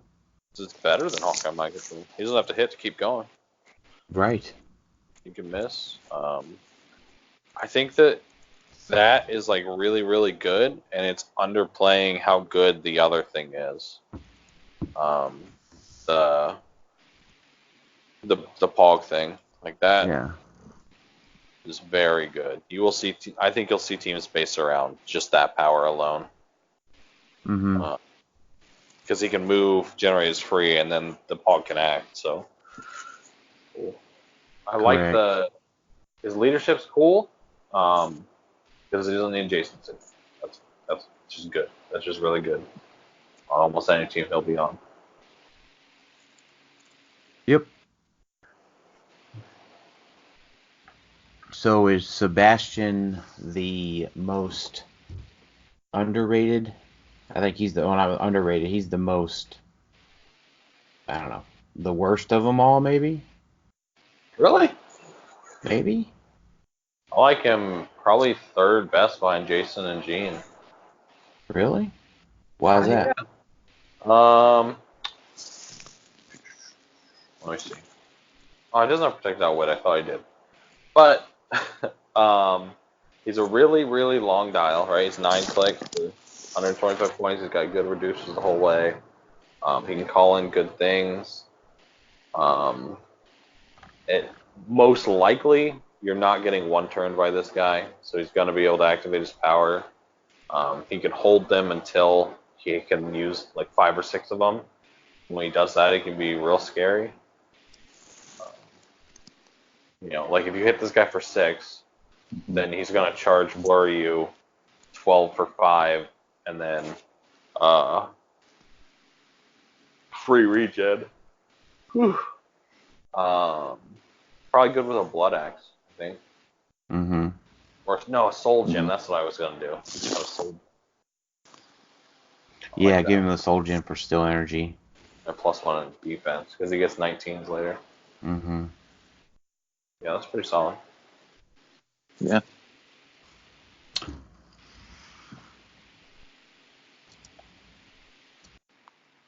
Sentinel Squad 1. Yep, Sentinel Squad 1 is our first Colossal to talk about.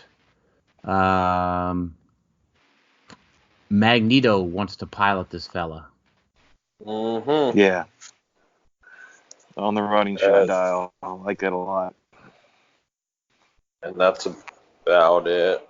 Yeah, Well, I don't think you're using the other dials. Yeah. Well, now I could see him piloting it on the sidestep dial. Yeah? I mean, because sure, running shot Yeah, Psyblast is fine, but for a little bit more defensive play, you can totally play him on the sidestep RCE dial. I mean, super sensitive. by that I mean you can choose. Take RC. Yeah, you can pick RCE over Psyblast and have sidestep, and then you've got yeah, and so you've got a 12 for. Oh, that's true. Yeah, he does. I forgot. Yeah. So. Yeah, I forgot about that. Hmm. I mean, and I like the Sentinel Squad 1. It's a vehicle with willpower, which is pretty rare actually. So. Wait. Can it in-cap for, like, as long as it has targets? Is that what that's saying? One uses and hits an opposing character. Yeah, it may repeat this. Yeah. That's pretty good with 12 attack. Yeah, I mean it is 12 attack. It would be 8 range. Yeah. Mm-hmm. That's not bad. Okay. Yeah, that's pretty good. Yeah, because you don't have to pick a power. You can use the end cap on dial. Or you can only pick the stats. Yeah, it's 2 separate free actions. So you can pick the stats and not the power. You can pick the power and keep the stats, or you can do both. And then because of this Colossal, we'll be able to see most of the figures probably. Yeah. Mm-hmm. Yeah, and the 8 range would be good for that one. See, I talked you guys into it tonight. Yeah, that's pretty cool.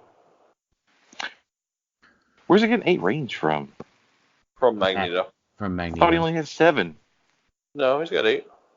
Does he? Okay, am I thinking of the A version that only has 7? I don't know. I'm scrolling back. I'm scrolling back up to see. Because now you got me questioning. He has 8 double bolts. Yeah. Okay. The A version has 7. I'm sorry. Yeah. It's all good. Even better. Even better. More number, more better. So. Yeah. Big number, better, small number. Yeah, big number, better, small number. Speaking of big number, next guy has a lot of big numbers. Yeah, he does, doesn't he? So the Prime Sentinel, man, I've looked at this guy, right? Because he has he has a split dial or an A or a B side or whatever you want to call it. 8 range, double bolts, 13 attack at 200 or 11 attack at 100. When's the last time we saw a 13 attack? Like printed 13 attack? Yeah, that you could play in a 300-point game.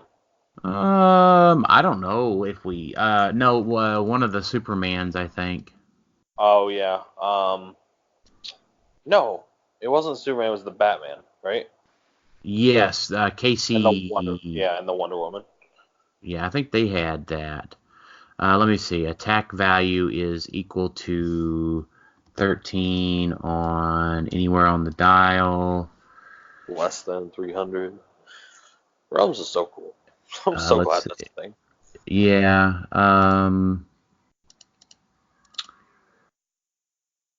Nope. Morlun could heal to it. Oh yeah. Let's see. That guy was not good. Yeah, he was not good. Like, are you saying 13 attack on the starting click? I mean, I guess they could click to it, but it's just really, really rare to see. Yeah, I mean, AAOU Hulk started with a 13. Okay. Man, that guy was is he a monster? I don't know. I was speaking figuratively. Yeah, he is a monster. Oh, that's why I like him. Yeah. Or is he playing monsters? Yeah, you like everything that's a monster. We know. Yeah. We have one in Modern, the 15th anniversary Superman. 15th anniversary Superman? Yeah, Chase Elseworld Superman. Oh, okay. Yeah. Oh, yeah. The one I forgot about that guy. Yeah, and then KC Batman and KC Wonder Woman were your other entrants into that. It's a good club to be in. Yeah, 13 Attack Club. So, where does this guy fall for you guys in actual playability in 300 Modern? I think there's a team for him. There has to be, right? Look at him. Yeah. I thought he was playing against him. I thought he was pretty cool and sealed. His defense is really hard to hit. He has stealth his whole dial. I think the problem for me with these in general, with this type of dial design, is that you're most likely going to be switching to the attack dial on the wrong turn. That's when you want to attack. I get that, but if let's say your attack fails for whatever reason, then you're stuck, or that attack has to absolutely account, right? Yeah. I mean that's kind of my problem with that, is that if you could always switch back to the defense dial, like I would say. Well, yeah, then it'd be broken. Well, yeah, I mean. Well, it has 2 stop clicks on the attack. It had double stop clicks on the attack dial. And you can heal when you switch back. Defense the next turn and can heal. Yeah. Yeah. So you have to, like, triple tap him on the attack. I think this is also one of those things that will have to be proven, but I think there's probably a team that somebody could build based around this guy. I mean, he's a decent call-in battery if you just leave him on the 200-point line. The defense, he's 20, it's hard to kill. Mm-hmm. Yeah, I mean, and he's got the free move and other things, so I think I agree with you. It's in the to be proven point. Yeah. He's got poison. Poison. And free smoke cloud. Right. So he's in stealth all the time. Yeah. That's good, dude. Mm-hmm. Yeah. I can see it. I'm not gonna I'm not going to poo-poo it too bad, but I am going to say it has to be proven. Which is fair. And this guy's not very expensive either, so. Yeah, that's true. He seems to be pretty confident. He's like $20, so. I got 2 of them. Somebody take one from me. Yeah. Yeah, I think I've had 3 so far, and I got rid of them all. All right, so the next up, the G002 Sentinel. Potentially the rarest generic ever. Yeah. Did I pull one of these? I think I pulled one in my case. I pulled 3 in 2 cases. Yeah, I think I got 8 in about 3 cases worth of product. Maybe a bit more. Or maybe a bit more product than that. I only ended up with 8, and I traded 6 of them away to get Wendigos. Sure. I mean, this guy's got to be like, there's no way you play this guy other than when you're just generating him, probably, right? Yeah, right. I agree. I mean, you're not going to, you play Tri-Sentinel over this every time. Yep. Right. That's just it. Yeah. But you still have a couple because generating them is cool and fun and free. Yeah. I want them just to generate, for free. So. Yep. Yeah. I mean, and these guys are just fun. Yeah, I agree with that. Yeah, I think I'm up to about 5 of them now. Yeah. I'm going to swing back around and pick up some more of them at some point, but. Maybe when they drop a little bit. Yeah, maybe. And if they don't, I won't be mad because I want more Wendigos because he's cooler looking. Mm-hmm. And he's cheaper points. That's got to be the rarest generic of all time. Right? Yeah, but he's not a generic. That's the problem. Yeah. Well, he kind of is. So. No, there's only one story in Marvel where there was a bunch of them. Account. No, he's got a real name. He's not a generic. Yeah, I know he does, but I mean, that one story, you just go by that. Yeah. Oh, goodness. All right, G03 Nimrod. The scariest character in Sealed that didn't win Team Worlds. Yeah. If you can pick powers, if you use the WWE dial, I mean, that could be pretty good with this guy. Yeah, like this, I think this guy becomes a gatekeeper for Popper, right? Yeah, that's for sure true. Like, it's like 300 Juggernaut that we'll talk about again. It's like 275 or 175. Somebody could just bank on getting into enough prizing at states by just rolling out. Yeah, I mean, you could. I don't like my odds of doing that, but not me either. But yeah. I'm just saying it's a thing. The attack powers are cool though. I'll for sure say that. Yeah. But when you do the So do you play him at 275 or 175? I mean, there's a team at both, right? Yeah. So either. I think you can play Robot or Sentinel at 275 or 175. You can play the guys that we talked about earlier, the Grayson and all the other sympathizers with the Sentinel keyword. Yeah. And then at 275, you just play him with, say, that 25-point guy we just talked about and just rock and roll. Wait, what? 25-point guy? The G002. Yeah, the generic Sentinel. Yeah, I'd probably still play him with, 4 of the, little dudes to get team progs. Yeah, because you can play him with the Friends of Humanity on the board, right, and then the other guys on board as well, and then some ID cards. Well, I meant on 275 and then 3 of those the Friends of Humanity on board. Well, you can't because of Highlander. Oh, I can't Highlander. So, oh, you can't play generics in that either? No, I mean they're it's all Highlander. Okay, I hope they came up with some kind of ruling where you could do something like that. Well, no, so the things that are your starting force is that away. So if you have things that are generated from outside of the game, that's fine. Makes sense. But the Loki and the Cable thing is not. That's an exception. Well, because it's a trait that activates at the beginning of the game, not for destruction or whatever. Yeah, but nothing like where Friends of Humanity is a generic and that's an exception or whatever. Okay. Yeah, but there's definitely a Sentinel theme team at 175 with the other generator guys for sure.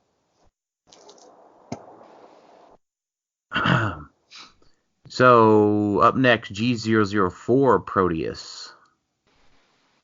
Go ahead. I just don't know what to say. Everybody's assuming he's gonna be a rabbit. Oh no, this guy's not getting a rabbit. It's yellow. No, this guy. No, this is orange flavor Proteus. Yeah. I mean, this is really, really good. Yeah, he's just fantastic. I would say I plugged, on our YouTube channel earlier this year, I talked about a barrier, and any sort of barrier team requires a barrier engine. And I talk about the pacing and dynamics of a barrier engine. So this guy, aka 5 of this guy, is a really fantastic barrier engine. And Tyler, your comment in chat was, well, that's an overkill barrier engine. And I'm like, well, that's the point. Barrier engines have to be overkill to some extent. Yep. So I just think even for what you want to do, 4 would be enough, I think. Yeah, 4 would be fine, I think, but I think 5 also is good. 4 would meet the standard of being able, or actually 3 would be fine, right? 3 is your minimum because you gotta be able to go 2-1-0, and then 0-1-1 or 0-2-1, and then 2-1-0 with your action tokens.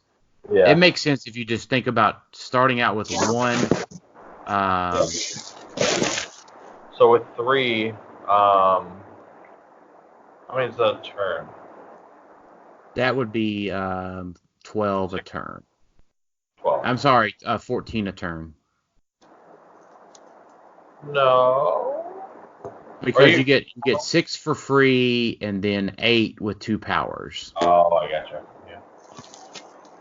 So that's a lot. For 60 points. Yeah, that's okay. Yeah. And then, there's other cool things for 240 points with monster keyword. Man, this might get you to play the monster keyword. Well, I'm all about this. I love this figure. Yeah. And he just ignores blocking terrain for movement. He does? He does. Yeah. Yeah, he doesn't blow it up. He just goes destroy it. through He just moves through it. And then this guy shuts other people's off, which is good. Yeah, I think the only thing that is he doesn't get to heal above his starting line. He also doesn't have a defense power and stop. He does have shape change though. Oh, yeah, it's traded. Yeah, you're right. Yeah. Yeah.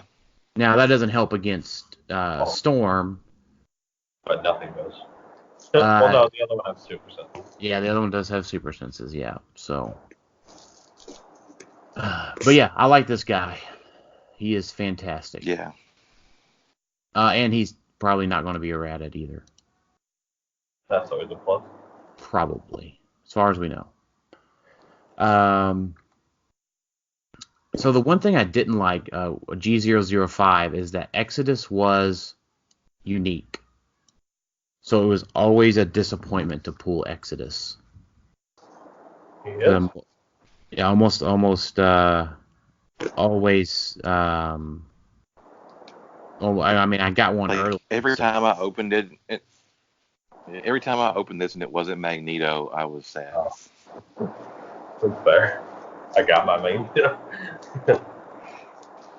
Probably just because about the beginning of the game thing, they didn't want you to stack those up. Yeah, I get it that it would be broken if it was multiples. Yeah. But yeah, there is talk of this guy being played in Pauper. I think an acolyte and a brother of the mutants team. Yeah. And Yeah. he's good on that with the leadership thing. Mm-hmm. Would you play Acolytes or Brotherhood? I feel like they're interchangeable. I don't. Every time I see acolytes, I see brotherhood. I like Acolytes better. I don't know. I like Acolytes better. Oh no, I like I don't brotherhood know. because it has the danger room guys. Well, I guess you could do that, yeah. Yeah. But they're both. Like, is there? There's a team. There's got to be an overlap between an Acolyte and a Brotherhood so you can have the Mastermind, right? Probably. There's a lot of that have both. Yeah, I'd say so. I'd have to go back and look, but He has. I mean, he needs the Mastermind. I feel like. Yeah, because he's only a thumb. yeah, he's a bit squish otherwise. I do like that he has the precision strike, but it can be used with more than one target. So EE precision strike is a thing. Yeah. It is a little sad That's to me nice. though that is made to feel special now though. Yeah, when it used to be just a regular thing. Yeah. Yeah. Now, I think what I didn't think about before is that he does have Pulse Wave and that multi-precision strike. Mm-hmm.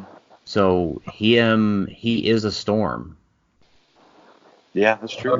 Yeah, that's true. Oh. Yeah, that's true. And he's got the double energy explosion too. So yeah. Yeah. So he's pretty sweet. I agree. Yeah. I think he's got to be on a theme team if you're gonna play him.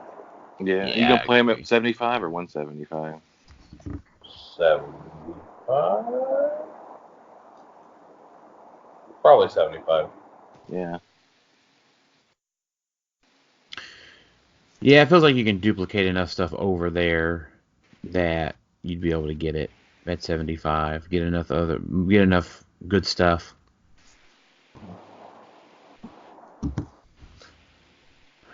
All right, so for the next hour and a half, Tyler's going to tell us all the cool things about G006 Onslaught. He's so good. He got better with the TK ruling. For Which- object destruction? Yeah, so what's the TK ruling? Basically, you can make an object attack without having a target. So you can, as long as you're within range to pick up an object that's indestructible, you can make a range object attack and destroy it without a target. So basically, indestructible doesn't really mean anything anymore. No, it does not. Yeah. But what else does this guy have that's fantastic? He's got everything. Can't be targeted within 5, which we'll see a lot repeated. Can't be targeted by opposing characters more than 5 squares away. That's very good. It also means they can't prob you on your turn if you're attacking and they're outside. Something to take note of. Protected mind control, outwit Pen Psychic. The Pen Psych is very relevant because he has Inbalm. And that's the only thing keeping him from being unied to death. Or Cyclops to death. And that's a trait. Also on that trait is once per turn, he can use Incap as free, or Mind Control as free, or TK as free. That's amazing. Triple targets, 9 range with prob. He's got a thing that I've never actually used, but I mean, I feel like he could. He can knock back characters that can use combat reflexes or charge. And when he hits with a closed attack and a hit character, unequips all equipment and drops any held objects, and after resolutions, Onslaught knocks back a hit character 9 squares. So have you not done that yet at all? I have not, but I mean, you can use it with the free, Mind Control or Incap if you do it as close. And something I thought about was the Mind Control. It happens after resolution, so you can Mind Control something, do all the actions, and then after resolutions, knock them back 9 squares. Seems kind of fun. Like, just make sure they go off a building or right where you want them to. And then prob shape change. I forgot I even had this. He has so much stuff. When Onslaught uses probability control to reroll an opposing character's attack, the final result is a miss. After resolutions, you may place that character up to 3 scores away from the current. I forgot I even had that. Just thought it was shape-changing prop. Yeah. So you can totally drop. You need to be playing the Bifrost with your monster team. Oh, yeah. Drop it in there. Yeah. He's really, really good. I like this guy a lot. 11 for 4.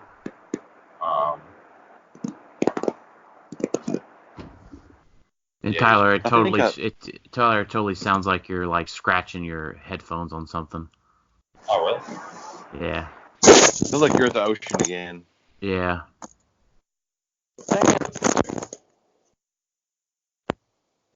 So we'll let Tyler fix his mic there. Is that any better? That's way better. I like Okay. this guy better than I did. I was kind of sour on him at first because I pulled him in for the pre-release. How dare And, like, he got punched twice and died because I just missed my rollout. Yeah, I mean that. Well, it's because I played Juggernaut and like, so he's up next, right? And then Yeah, you were like, Juggernaut has I got all this cool stuff, and I'm like, I kept looking at his card, and I'm like, well, I'm protected, in-cap, mind control, outwit, and pulse wave. Yeah, Juggernaut's the total counter to all that shit. And like because like I hadn't really read the stuff yet, and like I was like, Jason, I'm sorry, I don't think I'm cheating you. It says it on the card. Yeah, and I'm like, God damn it, like, I'm tired of this shit. Yeah, I was playing Onslaught and Team Seer, and I ran into a full Juggernaut, and it was really annoying not to be able to use this guy. I did like keep free TKing objects at him, so it's sort of like a range flurry, but it wasn't enough. Yeah. No. It was close. I got him down so far. Oh, that game was annoying. Yeah. I beat a full Juggernaut with Nimrod in Team Sealed. That was annoying. I mean, it's just like if you think about it, a full Juggernaut. I mean, he could keep the tokens off himself. He's got super strength. He blows up blocking. He quakes. He's got colossal stamina. He's got all of these protected things, and that can just be really good in Pauper because there's not a lot of, say, multiple attackers and these big ID cards. Now, again, I don't think he's going to win, but he's got so much stuff going for him that it's going to be tough to try to beat him. If he could reliably win map and Pauper, he would just be like, man, so good, but he just can't do that. Like, yeah, I think you just have to bring a map to counter Juggernaut. Yeah, you got to. He's got 11 straight clicks of Invincible. Yeah, it's ridiculous. That's pretty insane. Yeah. Jesus. And protected from all that stuff. Yeah. I mean, in-cap mind control, outwit pulse wave. For 9 of What are them. you supposed to do? Yeah. Yeah. I like Tyler, I have a feeling that Mini Shredder would have hated this guy. it. Yeah, you would have. There's that 13 attack again, Tyler. Oh, yeah. 300 There you points. go. Yeah. 2 clicks of it even. Yeah. Yeah. Pretty good. Yeah. He's just very solid. And then And let's also remember this.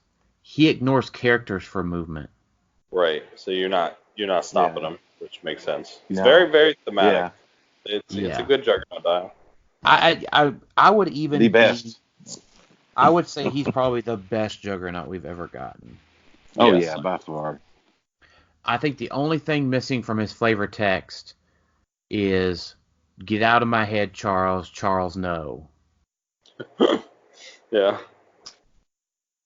I was thinking he needs something going on the Juggernaut, bitch. Yeah. I don't think they're allowed to say that. But you know what's funny is that wasn't even in the show. No. I know. We just associate that with the show now. Yeah. All right. So next up, G008 so funny. Sasquatch. The one that you're excited to see because you think it might be a Wendigo. Right. Yeah. If I could paint mine white and pass them off as Wendigos. His 175 dial is pretty okay. I mean, he's real deep. Yeah. Good value. I played him in sealed at 175, and he was not bad. Yeah. Yeah. He did good. He did work in that game. Mm-hmm. Yeah, I can see his leaping smash being cool. But he is vulnerable to outwit. You know. Oh, yeah. Yeah, he's probably not that good, but Yeah. But he does have Alpha Flight, and we can never forget how awesome Alpha Flight will always be. that's true. My first hypersonic piece was what's Captain Maple Leaf's name? Aurora or North Star? North Star. Yeah, he was really good back in the day. Yeah, there was North Star back in Invincible Iron Man. It was pretty good. No, I was thinking the one from Mutant Mayhem. Yeah, I think there was a good one back then too. I wasn't playing back then. I don't know.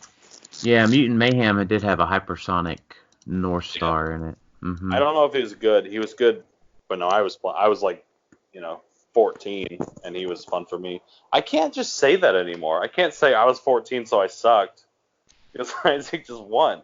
So I just sucked because you can say that if you want to. Yeah, but it's not excused anymore.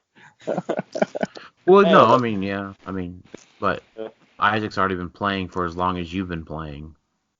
Yeah. Since you were 14.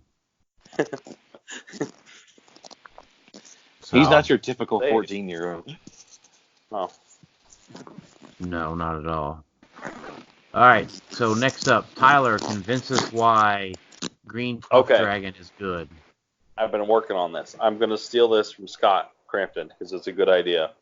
You play this guy with 2 of the Proteuses, the 10.1s. So you move all the way. After resolutions, you make a blocking terrain behind them. You free Force Blast. Right? You sidestep, you make a blocking terrain, you free Force Blast. So that's 2 damage guaranteed after you move, right? Well, what are you going to do when they errata approach? You can't do that anymore. You can always do it at least once. Like you can still once. What are you going to do whenever they have a reducer? That's where it kind of falls apart a little bit. But there's a lot of stuff that'll never happen. Yeah. A lot of stuff without reducers. He gets to make 2 free object attacks, also with Force Blast, automatically. It seems like that has to be good enough, right? That's just saying that out loud, it seems like that has to be good enough. No, I don't think so. No? Okay. I'm not feeling it. Okay. So I'm not feeling the 10 attack. I'm not feeling that a lot of things just have invulnerability. You need to shoot him for 6. He does not pass the 6 damage Psy Blast test. All these things are true. And again, I would say it's not just Uni that does 6 damage Psy Blast. Cyclops, Jean Grey, Chamber, I don't know, multitude of other things at this point. So good. Well. Okay. Prove it. The best idea I have for mine is to take that Lockheed off of it and make a Pog for my kid Pride. Okay. A good idea. Use a tiny Lockheed as a... Yeah, he's got the little Lockheed on the sculpt. You just take it off and I'll make a bystander with. Oh, there's a Lockheed on the sculpt? Yeah, you haven't seen it? I mean, I've got 8 of them, so I should have, but... He's fighting Lockheed, yeah. What the hell is he fighting Lockheed? I don't know the story, but yeah, he's on the sculpt. Go look at it. Huh. I'd have to pull it up and look. Okay. Yeah. Probably don't need to. All right. So to round out the uncommon colossals, G010 Phoenix. I'll talk about this one because I won the win a map with her. She has cosmic keyworded TK, which means that when they fill the starting area and I can't get Walking Woods, she replaces Groot because I can still get my turn 1 equips, which means I don't have to pick powers against Kobek Trader when they fill their starting area, and I can play Uni Lockjaw again. Thank you, Rachel Summers Phoenix. So far, I have not been able to Colossal Retaliate or Poison with her. I have phased, Energy Shield Deflectioned, and TK'd. Those are good. I mean, that's good enough for a 25-point piece. Yeah, I would like to be able to poison and, heal and then sidestep, RCE, do other cool stuff. Oh, I take that back. I did get to inspire her with Storm to give out Energy Explosion, so I can. Oh, you used her. I just called out 150-point Storm to give Phoenix Energy Explosion, and I used my 10 range triple targets to kill 3 Proteuses and a Fast Forces Giant Girl. That's pretty cool. Nice. I like that. Other than that, and she has Cosmic Entity too. That's kind of cool. That hasn't come into play yet either. But it could. It's really good that she has that. Yeah, you know what? Maybe I did because I played that Juggernaut guy, and I don't know if he single target quaked her or multi-target quaked her. I don't think it really would have mattered. She was doomed to die anyways in that particular game. She's also a really good 25-point call-in. Yes, she is. Mm-hmm. You can't use the bounties in Pauper, right? No, you cannot. You can't use her at all as a call-in in Pauper. Right. Yeah. I could see her maybe being used at 175 in Pauper. I could too. Maybe. The range is so good. Yeah. On a Starjammer team, obviously. But there's not a whole lot of good cosmic. Yeah, it'd probably be X-Men. There's plenty of X-Men though. Yeah. Play her in Beast.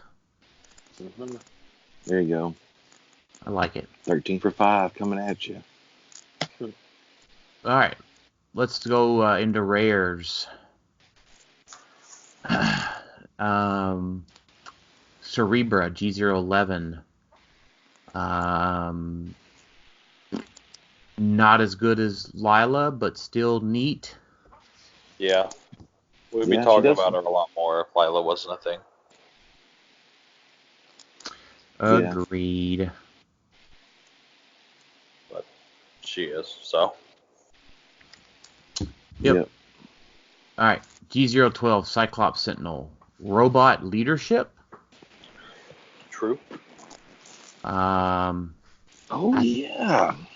I think he would be cool at 50 if he didn't have 4 clicks. I still think he's good enough. I mean, Cyclops was used pretty regularly on X Swarms, and he has 3 clicks and less. The only bad thing is you can't carry this guy, but you can put him next to Colossus. Yep. You mean you can't carry him with Lila or the Blackbird? You mean? Yeah. Right. Because you can carry this guy with a Colossal Flyer. Well, yeah. Such as Cerebra. No, I was thinking more along the lines of Phoenix can carry Cyclops Sentinel. I know. I was just saying that because that was right before it, but yeah. Oh gosh. I want to play like 8 of these in Cerebra. just carry them all around. Oh no, it's maximum 6. 6. Do 6 of these in Cerebra. It'll be awesome. This will be like a 400-point team. Yeah. I dig it. I mean, if you can get it to pull off the Sentinel head trick, it's pretty disgusting when the Sentinel head comes out. His attack power is just really good too. Just really good. Yeah, because it's pretty much penetrating sort of energy explosion with Psychic Blast, but you can also give them an action token and knock them back. Yeah, one of the three, but you don't have to hit the other targets, so it's good. Yeah, I think he's good. Yeah, I'm down. G013 Bastion. Bastion, Murder Machine, go, go, go.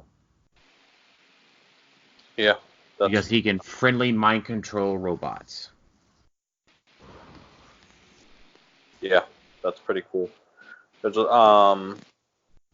there might like him with I like him with the Prime Stealth Sentinel, just because you can keep him on the high defense and then switch him to the high attack, low defense, and mind control him and get 2 attacks off of that. Like the buffed up stats. Yeah. Like that. He's pretty deep for 100 points. He's 8 clicks. He can make Sentinels with his leadership. On a 4 to 6 if there's extra Brotherhood. Mm-hmm. Also good. Yeah, I think it's good.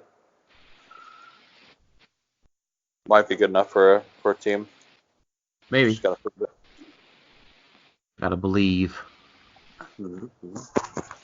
Alright, so G014 Proteus. You guys convinced me. We haven't got an errata yet. This guy is likely to be errataed. If it's not, go get 10 of these guys because it's going to be what everybody's playing. Yeah. I mean... Yeah, this has got to be errata. This is ridiculous. It's very dumb. I don't know.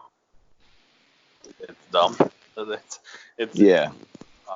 Just for the sake of my sanity, I have to assume it's being errated. Yep. All right. If it's not, I'm Go just ahead. going to take a break.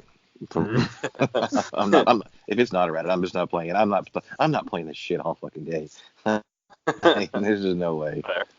It's fair. G015 Magneto. He's good. He's really right? Good. Yeah, he's great for your Stealth Sentinel team to call it out, right? Yeah. If you can call this guy out at 200, he's probably the best calling in the game. Like, it's insane what he can do. He can attack, I think, 3 or 4 times if at 200. You get the regular running shot, and then you get the retail and the free, yeah. Yeah, the free TK. He can do 3. Yep. I like the choose a character within range line of fire playset. That's really good. That's like deceptively good, and people aren't really talking about it. Just as a free action. Mm-hmm. He's pretty good. Just add 25 points as a retail on an Acolytes or Brotherhood or Hellfire team, or even Ruler. I didn't even really. All 4 of those are good keywords. Mm-hmm. Yeah, that trait's really good. It's like Colossus. He can just move 4 squares, right? I mean. Yeah, well, 2 squares, but sort of a 4 squares, 3 squares. Yeah. Yeah, I guess he can choose himself for that free movement too, right? Yeah. Yeah, I can. Double sidestep. Yeah, that's definitely true. And I guess as a ID card, him being able to retail, he can do a ranged attack and then he can sidestep off the board. So I guess I kind of like him at 25 more so than I do Prime Storm. I don't think I agree with that. I'm strictly at 25. Yeah. He's less conditional, right?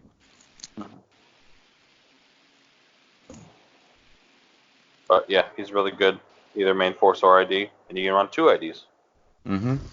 Absolutely. Red Onslaught. He's a fun casual piece. I agree. Cool Hydra team. Yeah. Yeah, I want to play him in a big point Hydra game at some point in my life. What's oh, never mind. Yeah, and that Sentinel he generates is pretty cool as well. Yeah. The Sentinel free, right? bystander. Yeah. Yeah. It's that's pretty good. Yeah. I like his mind control power, but it's strictly casual because it's too expensive. You wouldn't use it. Well, I guess you get it at the end. It's pretty cool. Yeah, you're not likely to be able to get that off. Never count on being able to use a power down dial. Right. Okay, best figure in the set, guys. All right, yep. G017A, Eugene Torbert Witterspan. He's like, I don't know, he's a breakdancing juggernaut. Right? Nothing wrong with that. Yeah. I like him. Yeah. I think Jay Solomon said it best. Yeah. This guy does not break theme teams, True. and he fits in as on a JSA theme team as Atom Smasher until we get a new one. And if Very you can't, specific. and if you can't love a $5 Colossal for that, then I don't know, man. Yeah.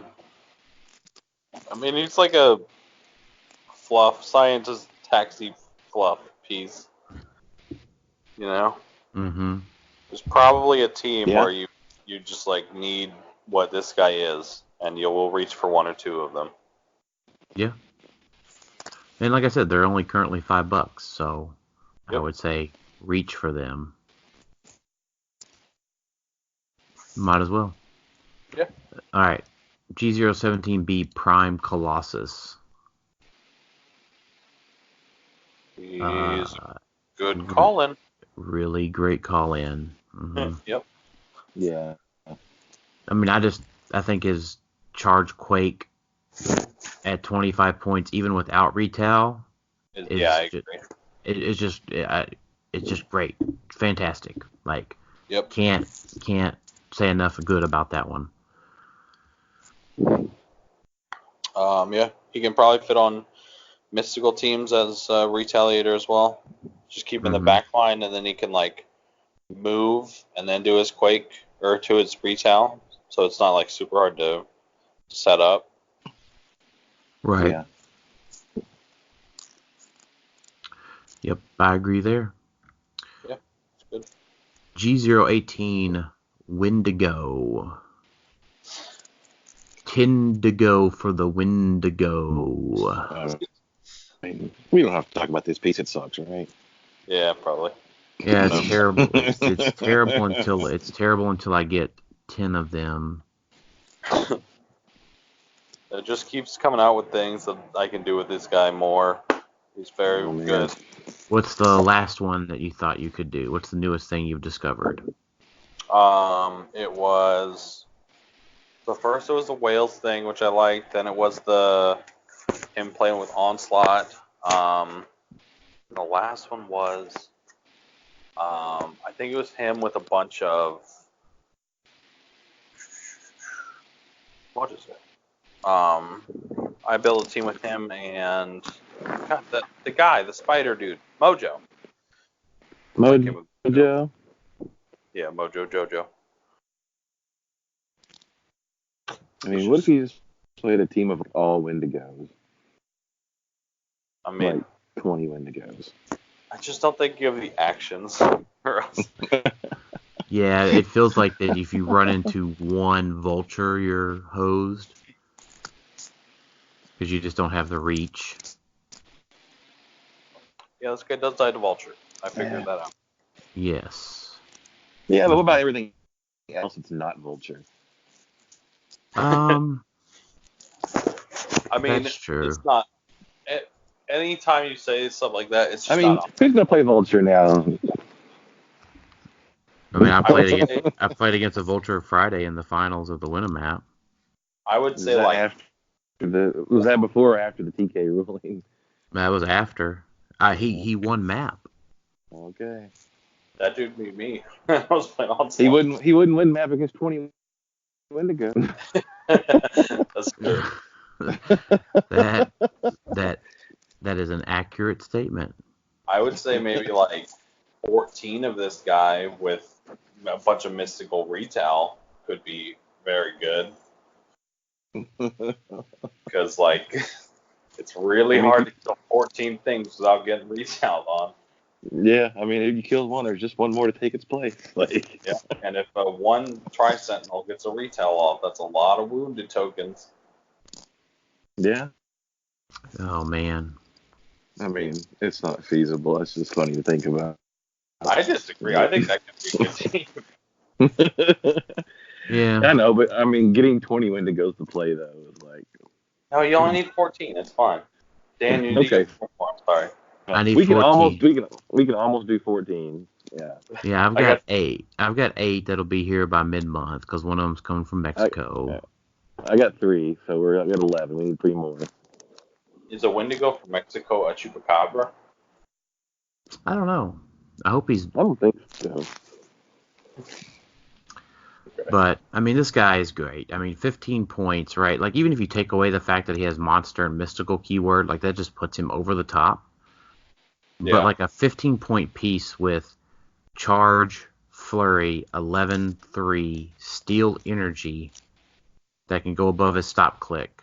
Like that makes it worth it. Yeah, I don't nothing, even man. think you need steel energy to make it Exploit. worth it. Yeah, I mean, I guess you could just say 15 points, charge, flurry, 11-3.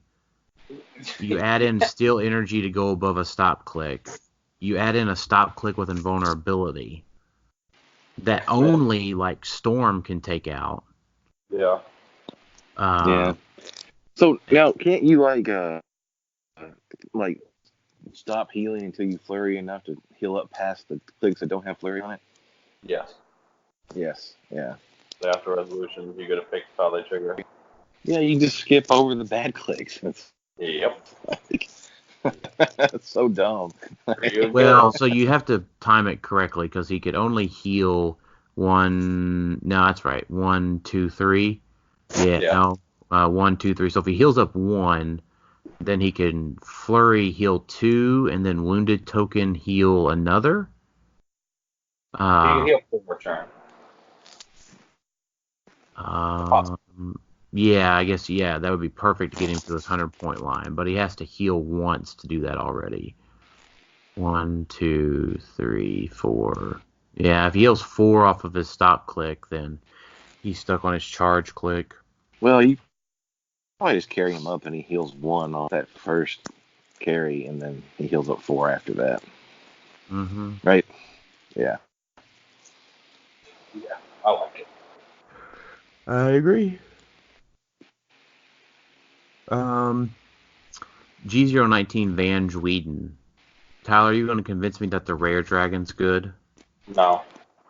Okay. It's a cool concept. It is a cool concept. G020 Dark Phoenix. Tyler, are you going to try to convince me to play 8 of these? Yes. Tell me about it. It's real good. Like, they all have impervious. They can all attack. They don't have Colossal Indifference. Yep. Right. So yeah, they can all attack with 10 range sidestep. They can call in themselves the Rachel Summers Phoenix. They can't call in themselves. No. They can call in. No, like, somebody's saying. They themselves can call in. Oh, okay. The Phoenix off of Rachel Summers to give them all running shot, right? Am I wrong about that? Yep. So that seems good. Yeah, you could do that. If any of them like kill anything or deal 4 damage, they heal. I think there might be some sort of team there with multiples of this lady. But even if not, she's a really good retail. I still think she could replace Mangog. Like right now, I think your retails have to be really good to warrant using them because there are 3-point retails now. and I think this one might be worth playing. Mm-hmm. Main force. I think like this, Surtur, and Groot, probably. And then the other Rachel for the TK. Yeah. Tri-Sentinel. Oh, try Sentinel too. Yeah. Yeah. Yeah, we should probably. I tell you what we'll do is we'll do next episode or two. Maybe after we've seen a couple of results, we'll go through and rank the massive amount of Colossal Retaliators that we have, because we haven't done that in a while. Yeah. So Like let's that. I don't think be. it was Innocence AI came out, did we? I don't think so. So, well, we probably need to it's been a redo long our time. episode and have a segment where we just rank all of the Colossal Retaliators. So many. I know, top to bottom. Let's do it. I like it. All right, super rare Colossals. Kuroka. Karaoke. Krakatoa. Krakatoa, yeah. Krakoa. It's Krakoa. Says you. Krakoa. Krakikoa. Okay, got it. Either way, he's fun. Otherwise, that's not relevant. Yeah, I don't like him. Right. People are still talking about him, but I don't like him. No. I mean, I don't know. I was sad that I pulled him. Yeah, me too. It's like I could have had Shadow King or something else. This Shadow King's cool. Yeah. Well, before we talk about him, let's talk about Mojo. And Mojo's then in cool. our sidestep twice a turn, there's cool things that he themes with Ruler. Starro makes Starro fights. Turn? Sorry. When an opposing character uses sidestep after resolutions, Mojo may move up to 2 squares. Sorry. And he ignores characters for movement. Right. So annoying. So Starro fights can make a bunch of attacks and misses, which means Mojo could voop over and then call out a 75-point ID and give it perplex and murder you with it. Yep. I was saying in the group chat earlier, like this guy is a Q killer, right? Move over, call out Rachel Summers, Phoenix, poison, heal up, range combat extra or something else. Seems like a good turn. Good keywords. Yeah. Reflex. He also has that can be targeted by characters 5 or more away, which is good. Mm-hmm. He can stay safe until he does something. Yeah, I think he's really good. I've been overlooking this guy. I need to look at him more. It's got really good keywords too. Yep. Celebrity monster, mystical ruler. mystical. Yeah. I dig it. I agree. All right, so the next two here, Shadow King and Prime Storm. I need somebody to explain to me why Prime Storm is not a colossal, but when on the Shadow King sculpt is the colossal and it's the exact same sculpt. Well, because one's a Storm figure and one's a Shadow King figure. Yeah, but it's Shadow King on the Storm. There's Storm on the Shadow King. Just ignore that. Yeah. I mean, if that's the only explanation that you can give me is to just ignore that, then I guess I will. Yeah. Because I don't have a choice. But in the back of my head, I'm not Happy about it. I'm not happy about it. Yeah, for sure. Shadow King, I think, Tyler, you said it best. He's a worse Onslaught. Yeah. Like everything Yeah. this guy does, Onslaught just does better. He's got Pulse Wave to start, but I don't really care about that because he has no move and attack. He can move and then mind control, but Onslaught can do that, and he, ignores characters from targeting, which is better. Plus points. Right. And he has shape change. And he has shape change. Yep. Yeah. Yeah, and I think the other thing is that Onslaught just has protected outwit, to where Shadow King has power cosmic, which that can be stripped away. He also can be one shot by Uni, for what that's worth. Is he 7 clicks? Yep. Yeah. Yep. That's a thing. For a while. Yep, for a while.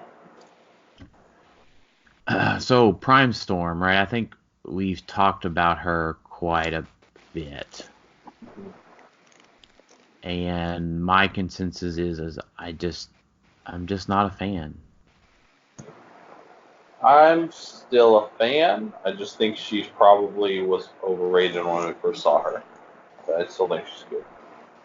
Yep. Jason?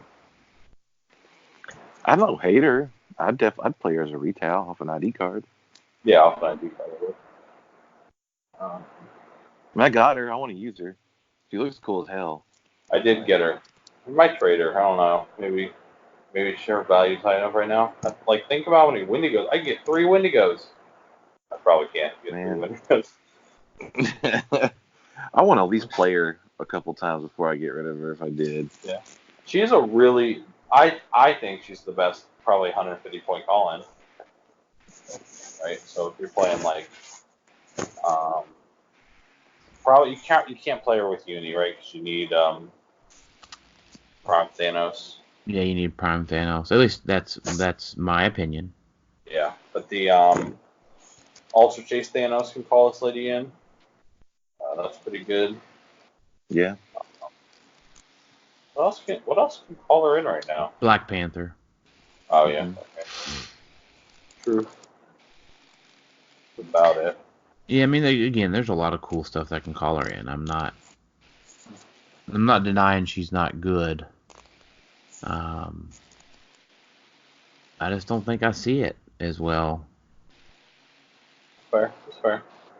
She's got to prove it. She's got to prove it. She's got to prove it to me. G024 Madrox. It's real fun. Got like awesome keywords. Right? Yeah, you got a ton of them. And I think what's cool to me about this guy is that I was not playing whenever Wolverine and the X-Men came out. So I did not get the multiple mans that were in, what was it, the Gravity Feed, Jason, and the main set? Yeah, I think that's right. Yeah, I didn't have a bunch of them either. I wish his dupes were like autonomous. That'd been nice. That'd be real good. Be thematic. Yeah, I like. It's really cool how they did this. It's a cool figure. You can't kill him if he has a copy out. Mm-hmm. Yeah, just real cool. Just making more. Yep. Okay. G025 Iceman. The guy that can be main forced or brought in off of a real boy off the Blackbird and kills your 14 Wendigo army. That's true. This is why that team. Yeah. Yeah. Now I would say keeping a character within 5 squares like this would be difficult off the ID. Yeah, it is.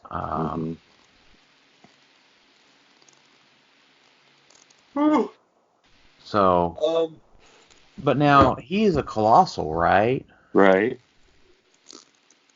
So, Oh, he's got 13 attack. wait a minute. He does the 300. Yep. So, this guy has to be called out at 100 to be the Vulture Killer, right? No. What do you mean? Because it says he's colossal and different, and if he started the fit game at the 15-point line, he can't attack collar characters except for Colossal Retaliation. Yeah, he can't do The only way he does the vulture thing is if he kills Colossus. Well, no, but I'm saying if he kills a colossal, he can't go attack a giant at 15. No, he just has to have another. He has to have another colossal. Yeah. Right. So Wendigos are giant. Right. So Oh, I we see have what you're that. saying. Yeah.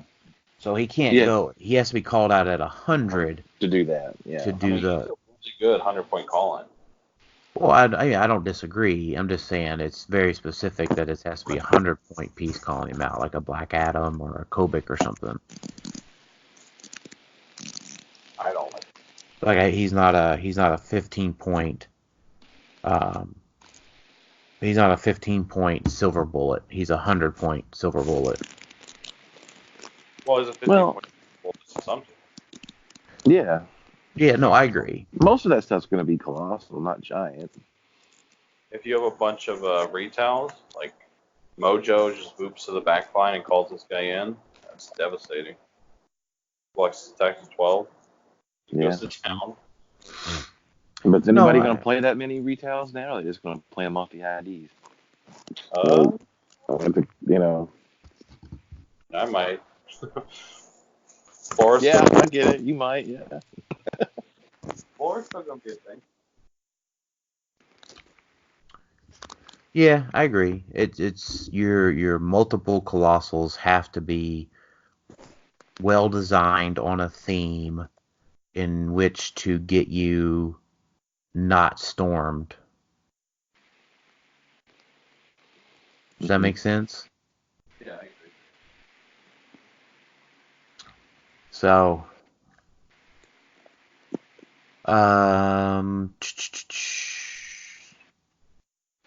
so I think there's a couple things. I think I want to just cover the fast forces quickly. Okay. I've played Fast Forces Wolverine already. Fantastic is the key word that I would use. Charge Flurry that's unconditional was great. All the fun that we had calling out Nightwing a couple of years ago is back with Fast Forces Wolverine. So no positioning, just Charge Flurry. Not quite Nightwing. He helps you protect you against all those Wendigo swarms. What do you mean? He gives you power reflexes. Oh, but that's only Yeah. yeah, that is true. Something. Doesn't help protect you against Surtur though. That's also true. The other one does. Right. Yeah, the one that has Mystics, the Storm. That one too. I didn't think about Yeah, Storm gets you Mystics, and then Jubilee gives you Shape Change. that. What, Gamma gives you prob, right? Yeah, prob. Mm-hmm. Man, why did they make this? I hate this. Yeah. It's like, they do. I guess it's thematic because they're like fighting sentinels, right? That's supposed to be what it is, but Right. I don't know. Maybe we should have said sentinels so that this is a fight of whales. It's not a team of whale hunters. No, it's fine, just like it is. Yeah, I think it's fantastic. You could just probably play this Fast Forces for states and be fine. That's honestly probably. That sounds kind of fun. Yeah. God. There you go. Somebody Yeah, wins Matt. with it. Somebody wins with this, then you're welcome. They don't give it super senses. So there's toughness. Oh, Beast gets super senses. Yeah, but that doesn't matter versus Surtur. Not versus Surtur. But Surtur's not going to be in Pauper. Right. So I think I would also like to talk about the Storm just briefly. She is a running shot EE leadership call in with sidestep, so she is a easy poof, easy poof ID card, which that is relevant. Yeah, I mean, she's Yeah. calling. She's got Warlocks. Oh, there it is again. Yep.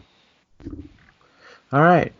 So this is our first mega episode in quite some time because we are now rounding out our X-Men set review.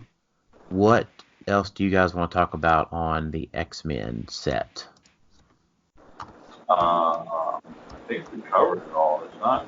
I mean, I think this is going to affect the meta like more than we even realize right now. I think we'll keep finding things to use, and 2 years from now, we'll be like, oh, this piece in the X-Men set fits perfectly now.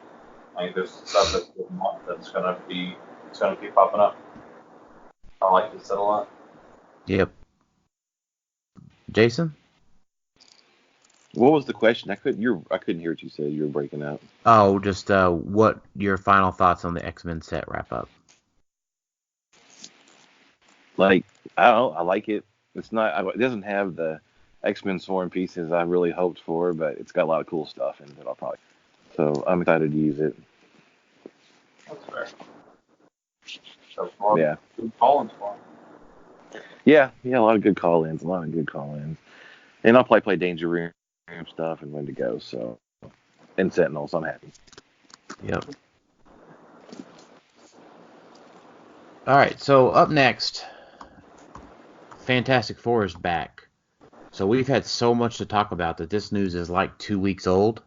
But I did want to touch on it because, a lot of folks that have, several folks that probably pay attention know that I keep track of all things sort of pop culture because I am a collector. Mm-hmm. And then Jason, I don't know if you saw this week they posted that they're re-releasing or releasing the Fantastic Four Funko Pops again. I saw that. And I was like, oh man. Yeah, there's like a Galactus and a thing, and yeah, it's like pretty cool. Yeah. So Tyler, you're in front of your fan again. Man. Sorry. Is that better? No. Actually worse. Jeez, what are you doing? Wrestling with something? Yes. Is Mr. Chomps in your bedroom? Okay. That's somewhat better. So, still not better?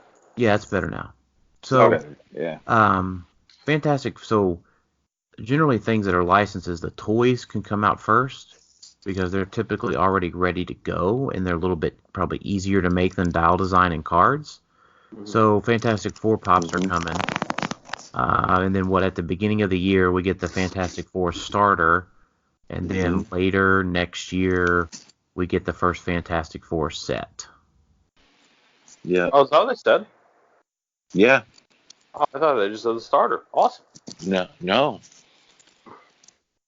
It's the Fantastic with Cosmic Conflict. Cosmic Clash. Clash. There you go. Yeah. So I will say this.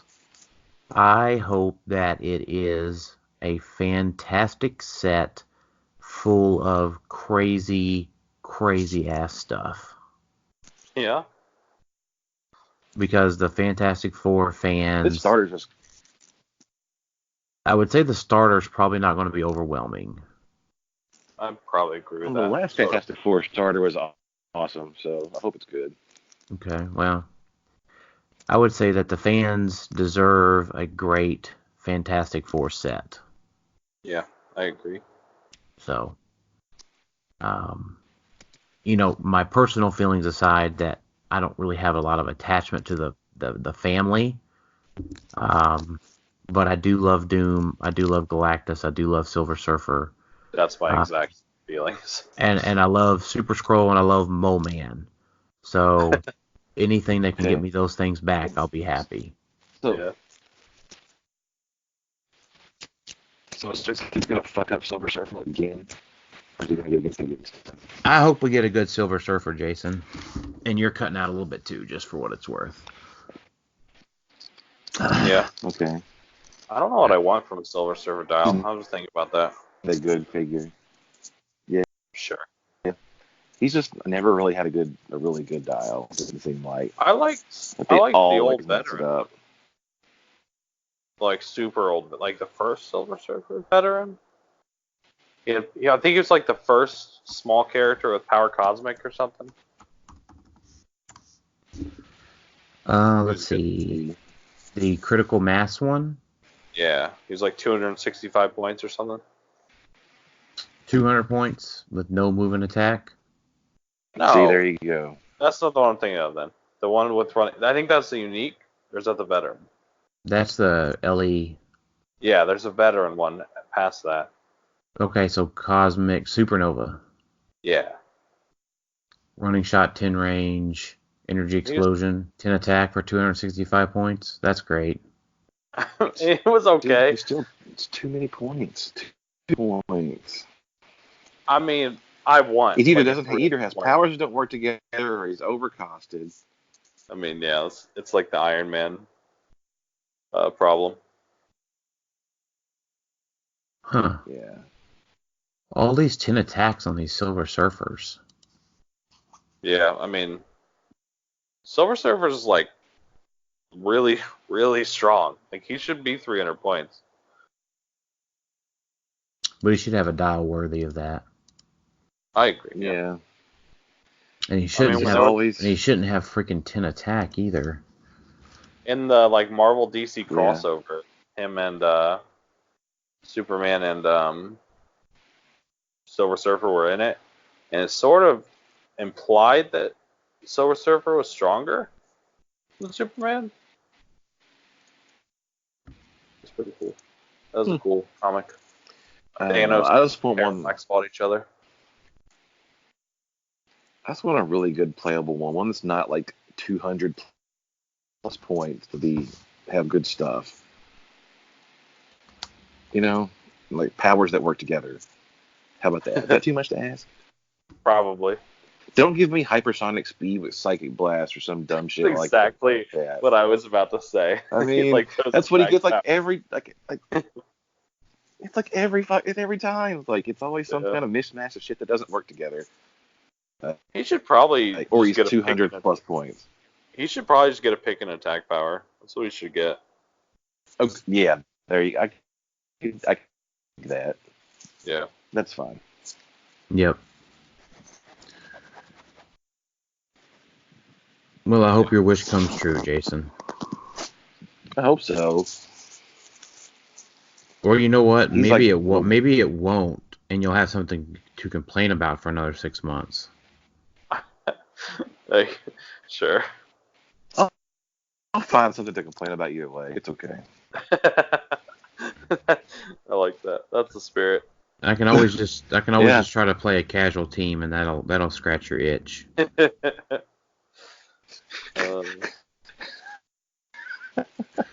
We haven't played a casual game in months. Like, I don't know.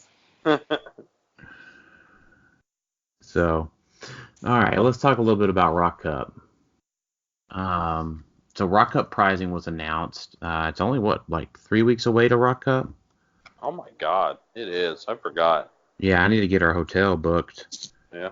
I don't think it'll be filled up, but I need to get that booked. Anyways, my procrastination aside, the pricing was announced. So WizKids is determining that these are national prizes. So there will be 2 national champions in the respective formats crowned at ROC Cup, which I think is fantastic. They're keeping the map design for the winners. So Tyler and Alex, who's not on the call, I would really like for us to win the team event. Yeah. So that we can design a map. Yeah. That'd be cool. You can have a map to go with your figure that you're designing, which I have no idea what it is. I want to do like a classic video game map. That's what I would do. I think that'd be cool. We can do the Marvel vs. Capcom 2 final boss battle map where they fight Onslaught. Doesn't that like the one That's like the computer matrix grid or something. I don't remember at this point. It's been a while. Why don't you just do the Pac-Man? Why don't you just do Pac-Man map? Like, No, that's so, not yeah, what I just mean. play the whole board out. Like, I meant like Blood Gulch or something. yeah. Hang 'em High. Good classic arcade. Oh, yeah. If we're going to do that, we're going to do Rust. Or Rust or Terminal or something. Yeah, so you can literally tell somebody What the fuck is that? 1v1 me on Rust. What Rust the hell is is that? a I've never cool heard map. of that. It's a Modern Warfare 2 map for Call of Duty.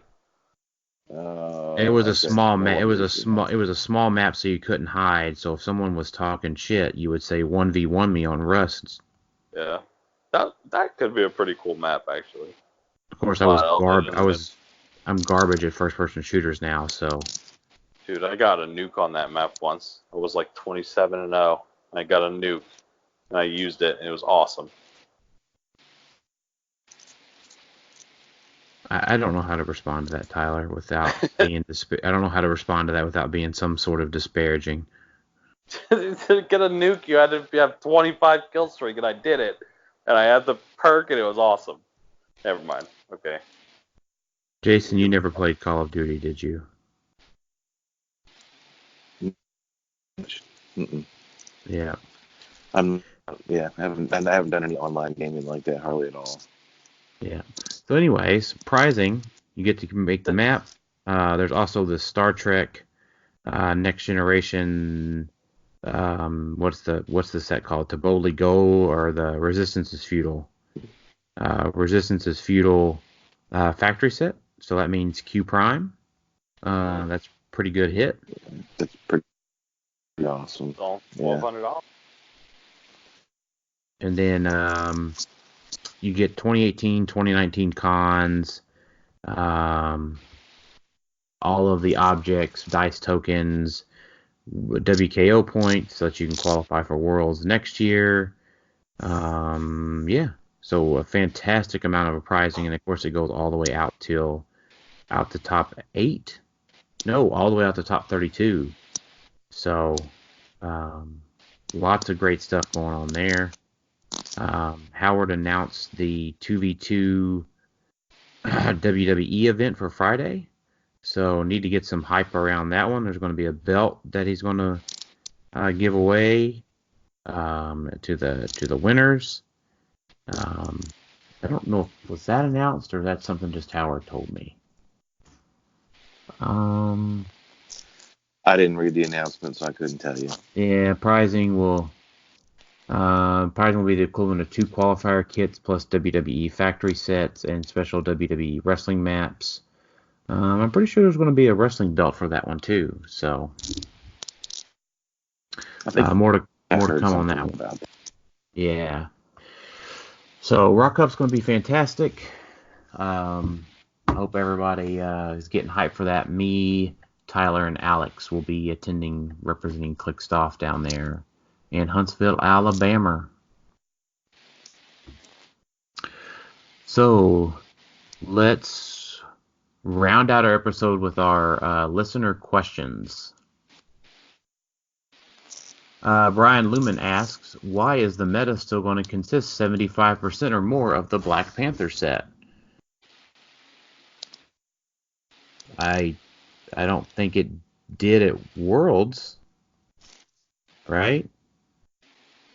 I mean, Gardner is still a thing, right? I think that's the biggest part of Black Panther that's still going to exist. Right, because Tyler, your team was barely any Black Panther, right?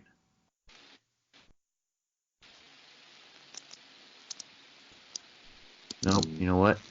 We may have lost Tyler. Did we lose him? Yep. We lost Tyler, so we'll add him back. Let me go ahead and... You back now, Tyler? Nope. We lost him. So the top 8 at Worlds was not all 75%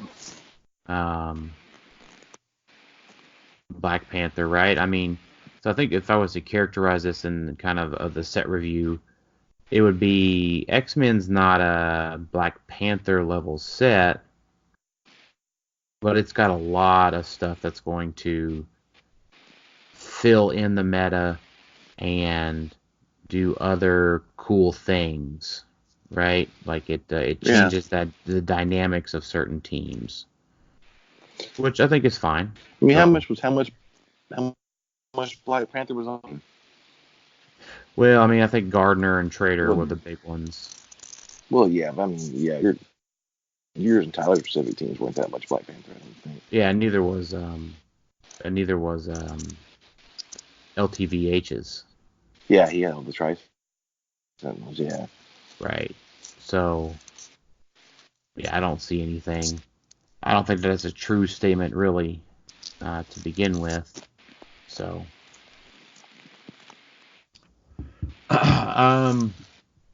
Scott Crampton, have you considered talking more about Scott? How pretty I am? Why I'm so good at clicks? Would Mr. Chomps even want to eat me?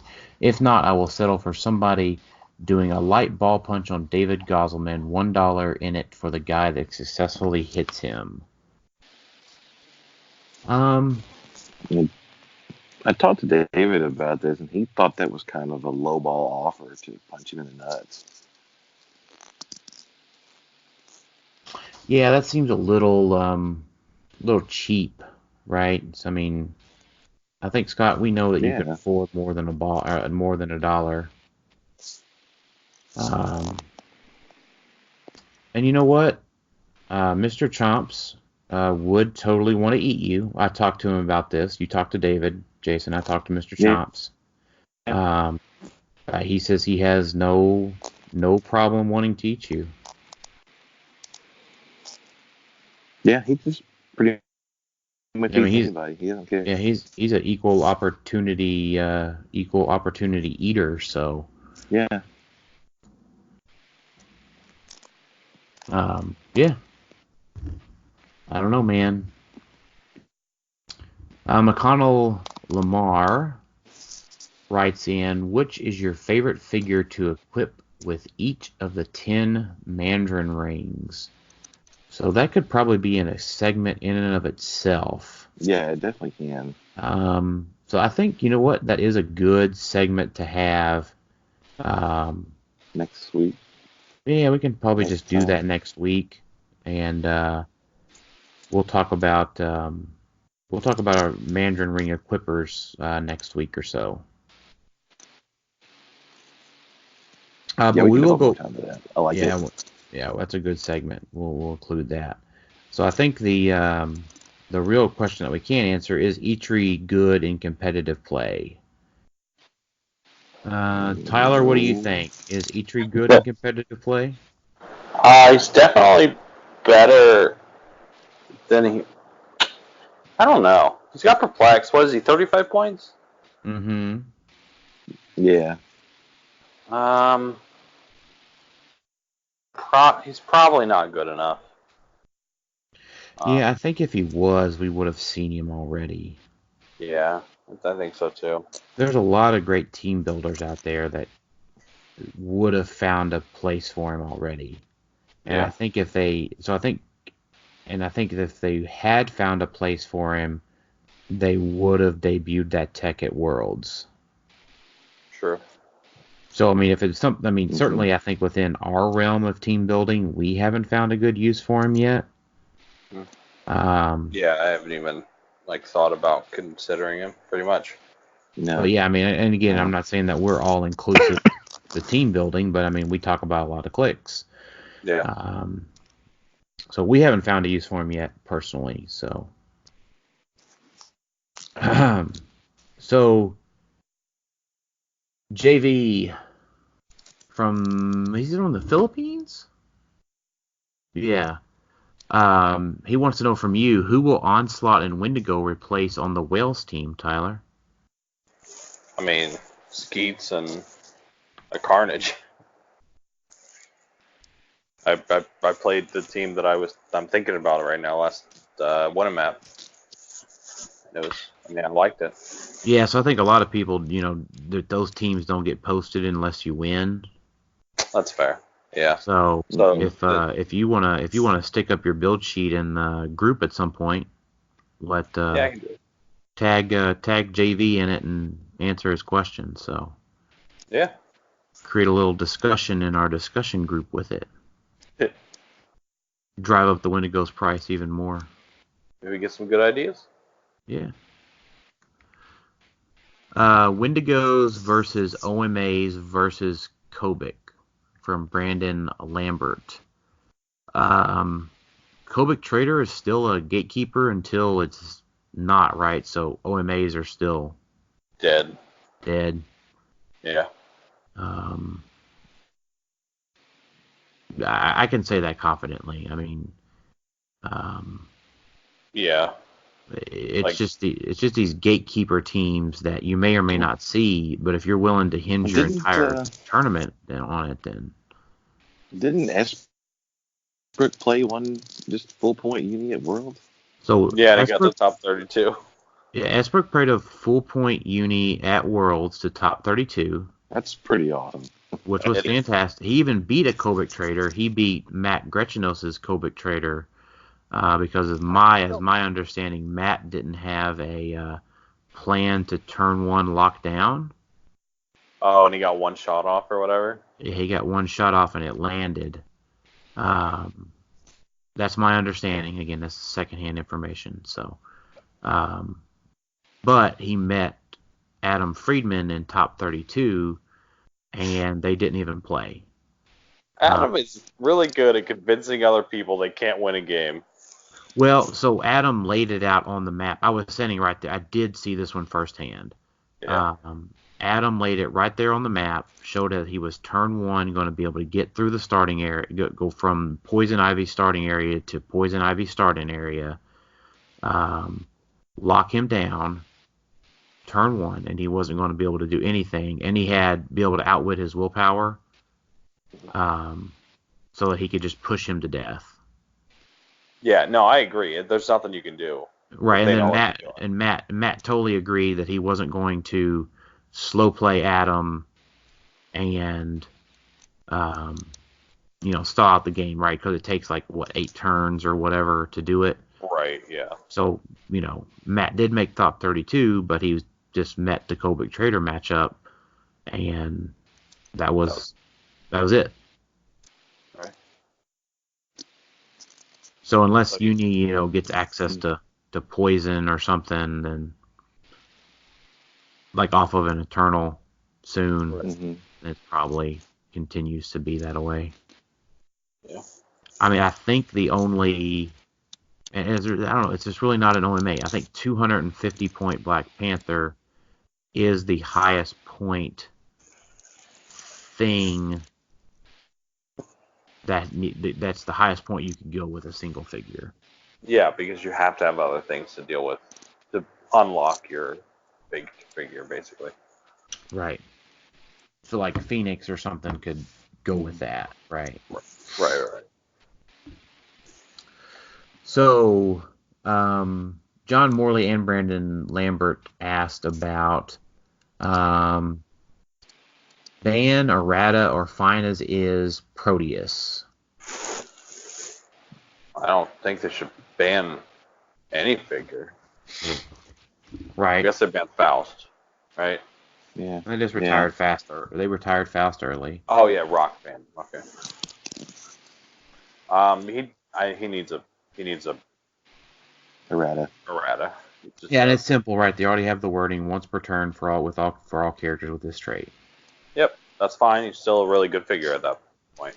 Yep, absolutely. So. Yep. I think he's even really good to play in multiples. He's 10 point super senses, makes the super senses, heals above, starts doing other work. Yep. I'm totally fine with all of that. It's just the barrier thing that's going to be the problem.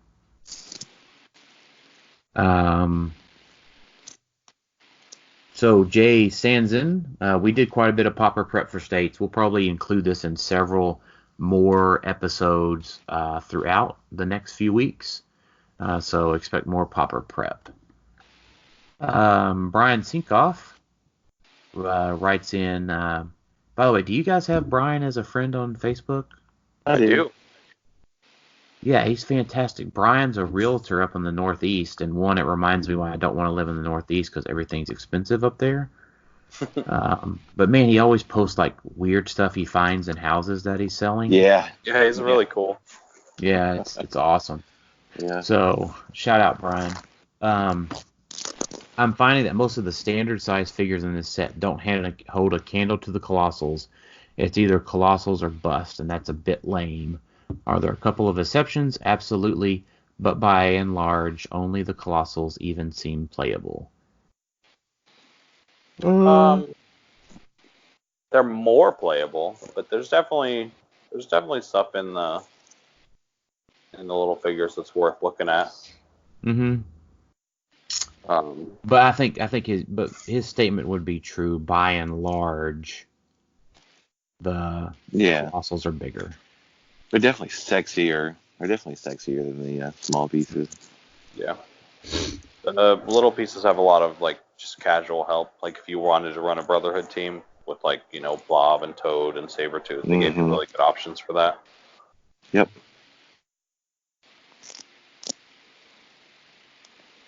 Emilio Oliveira writes in, will Colossus Prime make Star Fox plus Mjolnir viable again? I think this is a Dan question. It is a Dan question, and Dan's thoughts on it are, in a vacuum, yes. Okay. So the only thing that needed to make that viable again was a 75-point Colossus. Right. So that Lockjaw could call him out. Now I think that there's too many things, because typically Star Fox never attacked on my Starro team. Starro build, yeah. Yeah. So unfortunately, some things that have come out to have made it even worse, like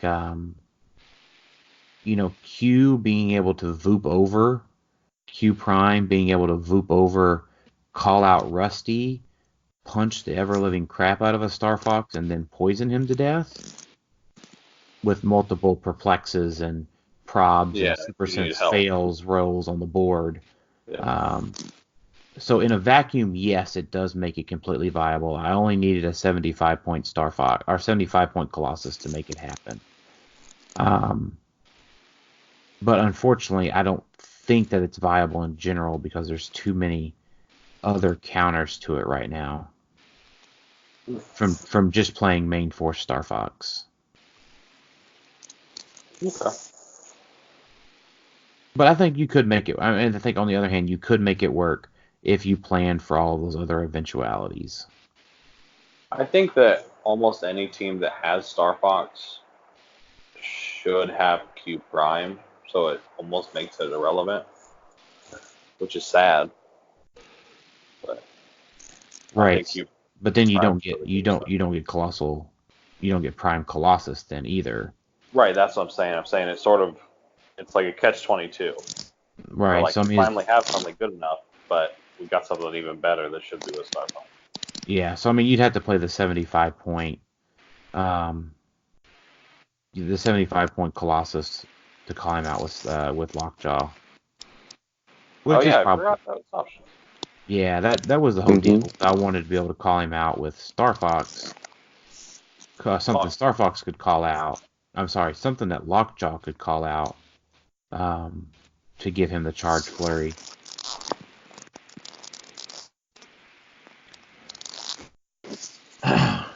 So, last question of the night. Christian Bojan, thoughts on Monster... Oh, never mind. Sorry. Emmanuel has a couple other questions. Is multi-mind control plus Hellfire Chase Gene stronger than Hawkeye ever was? No. No. It's good, but it's not that strong. It's not Hawkeye with Proxima Spear good. Yeah, Hawkeye ignored characters and he could move. He had more freedom of movement. or hindering as well. It's not. She has better stats, but I don't know. It's not as good. It's good. It's got potential. There's going to be Gene teams. Yeah, it's not run the meta Hawkeye good. Right.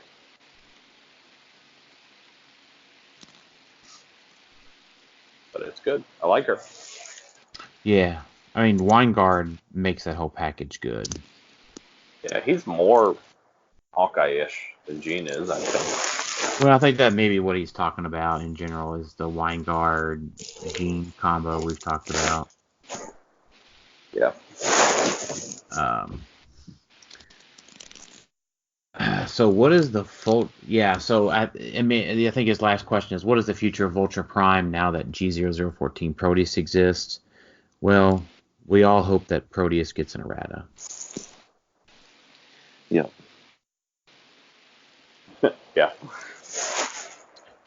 Christian Bojan writes in, we've talked thoughts on Monster Ruler, Hellfire Club, and X-Men keyword theme teams with this set. I think we've talked a little bit about all of that today. I'm excited for all of those keywords. Mm-hmm. Yes, I am too. I think I've been thinking about teams for all of those keywords. Yeah. We touched on most of those, I think. Yeah, Yeah. we did.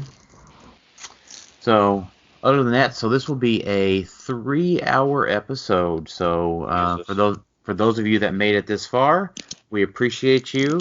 Final thoughts, Tyler? Onslaught, I guess. I love Onslaught. This whole set's good. I'm really excited about all of it. Onslaught Goog? Yeah. I wish he was a ruler.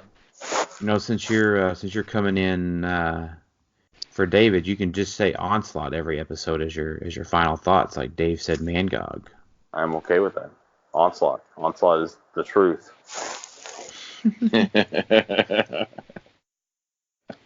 All right. Well, so we actually split this into 2 parts. So this will be going up on Thursday. There's the giveaway for our brick of X-Men up on our Facebook page now, which we are giving away a Chase Jean Grey. So check that out. I'm also got the possibility to give away a King's Tomb map today, or this month of October. So check that out on facebook.com/clickstuff. Jason, final thoughts. Bring your Monster Ruler, Hellfire Club, or X-Men keyword to our regional on October the 12th. Next week, come visit us. Yep. Oh, I can go to that, guys. I'm going to be coming. Yes, good. Yeah. Good. That's good. Yeah, come see us. Come play. It should be a good time. Should be like the first regional probably that the X-Men's been legal for. Yeah, I don't know if there's anything this weekend or not, so we might be the first. I don't think so. I'm not sure. Yeah, so come play. Check it out. Try it out. It should be a good time. Yep, we'll have battle royals and stuff too, firing off if possible. And other than that, thanks for listening to Clickstuff today. We'll talk to y'all next time. See ya. Later.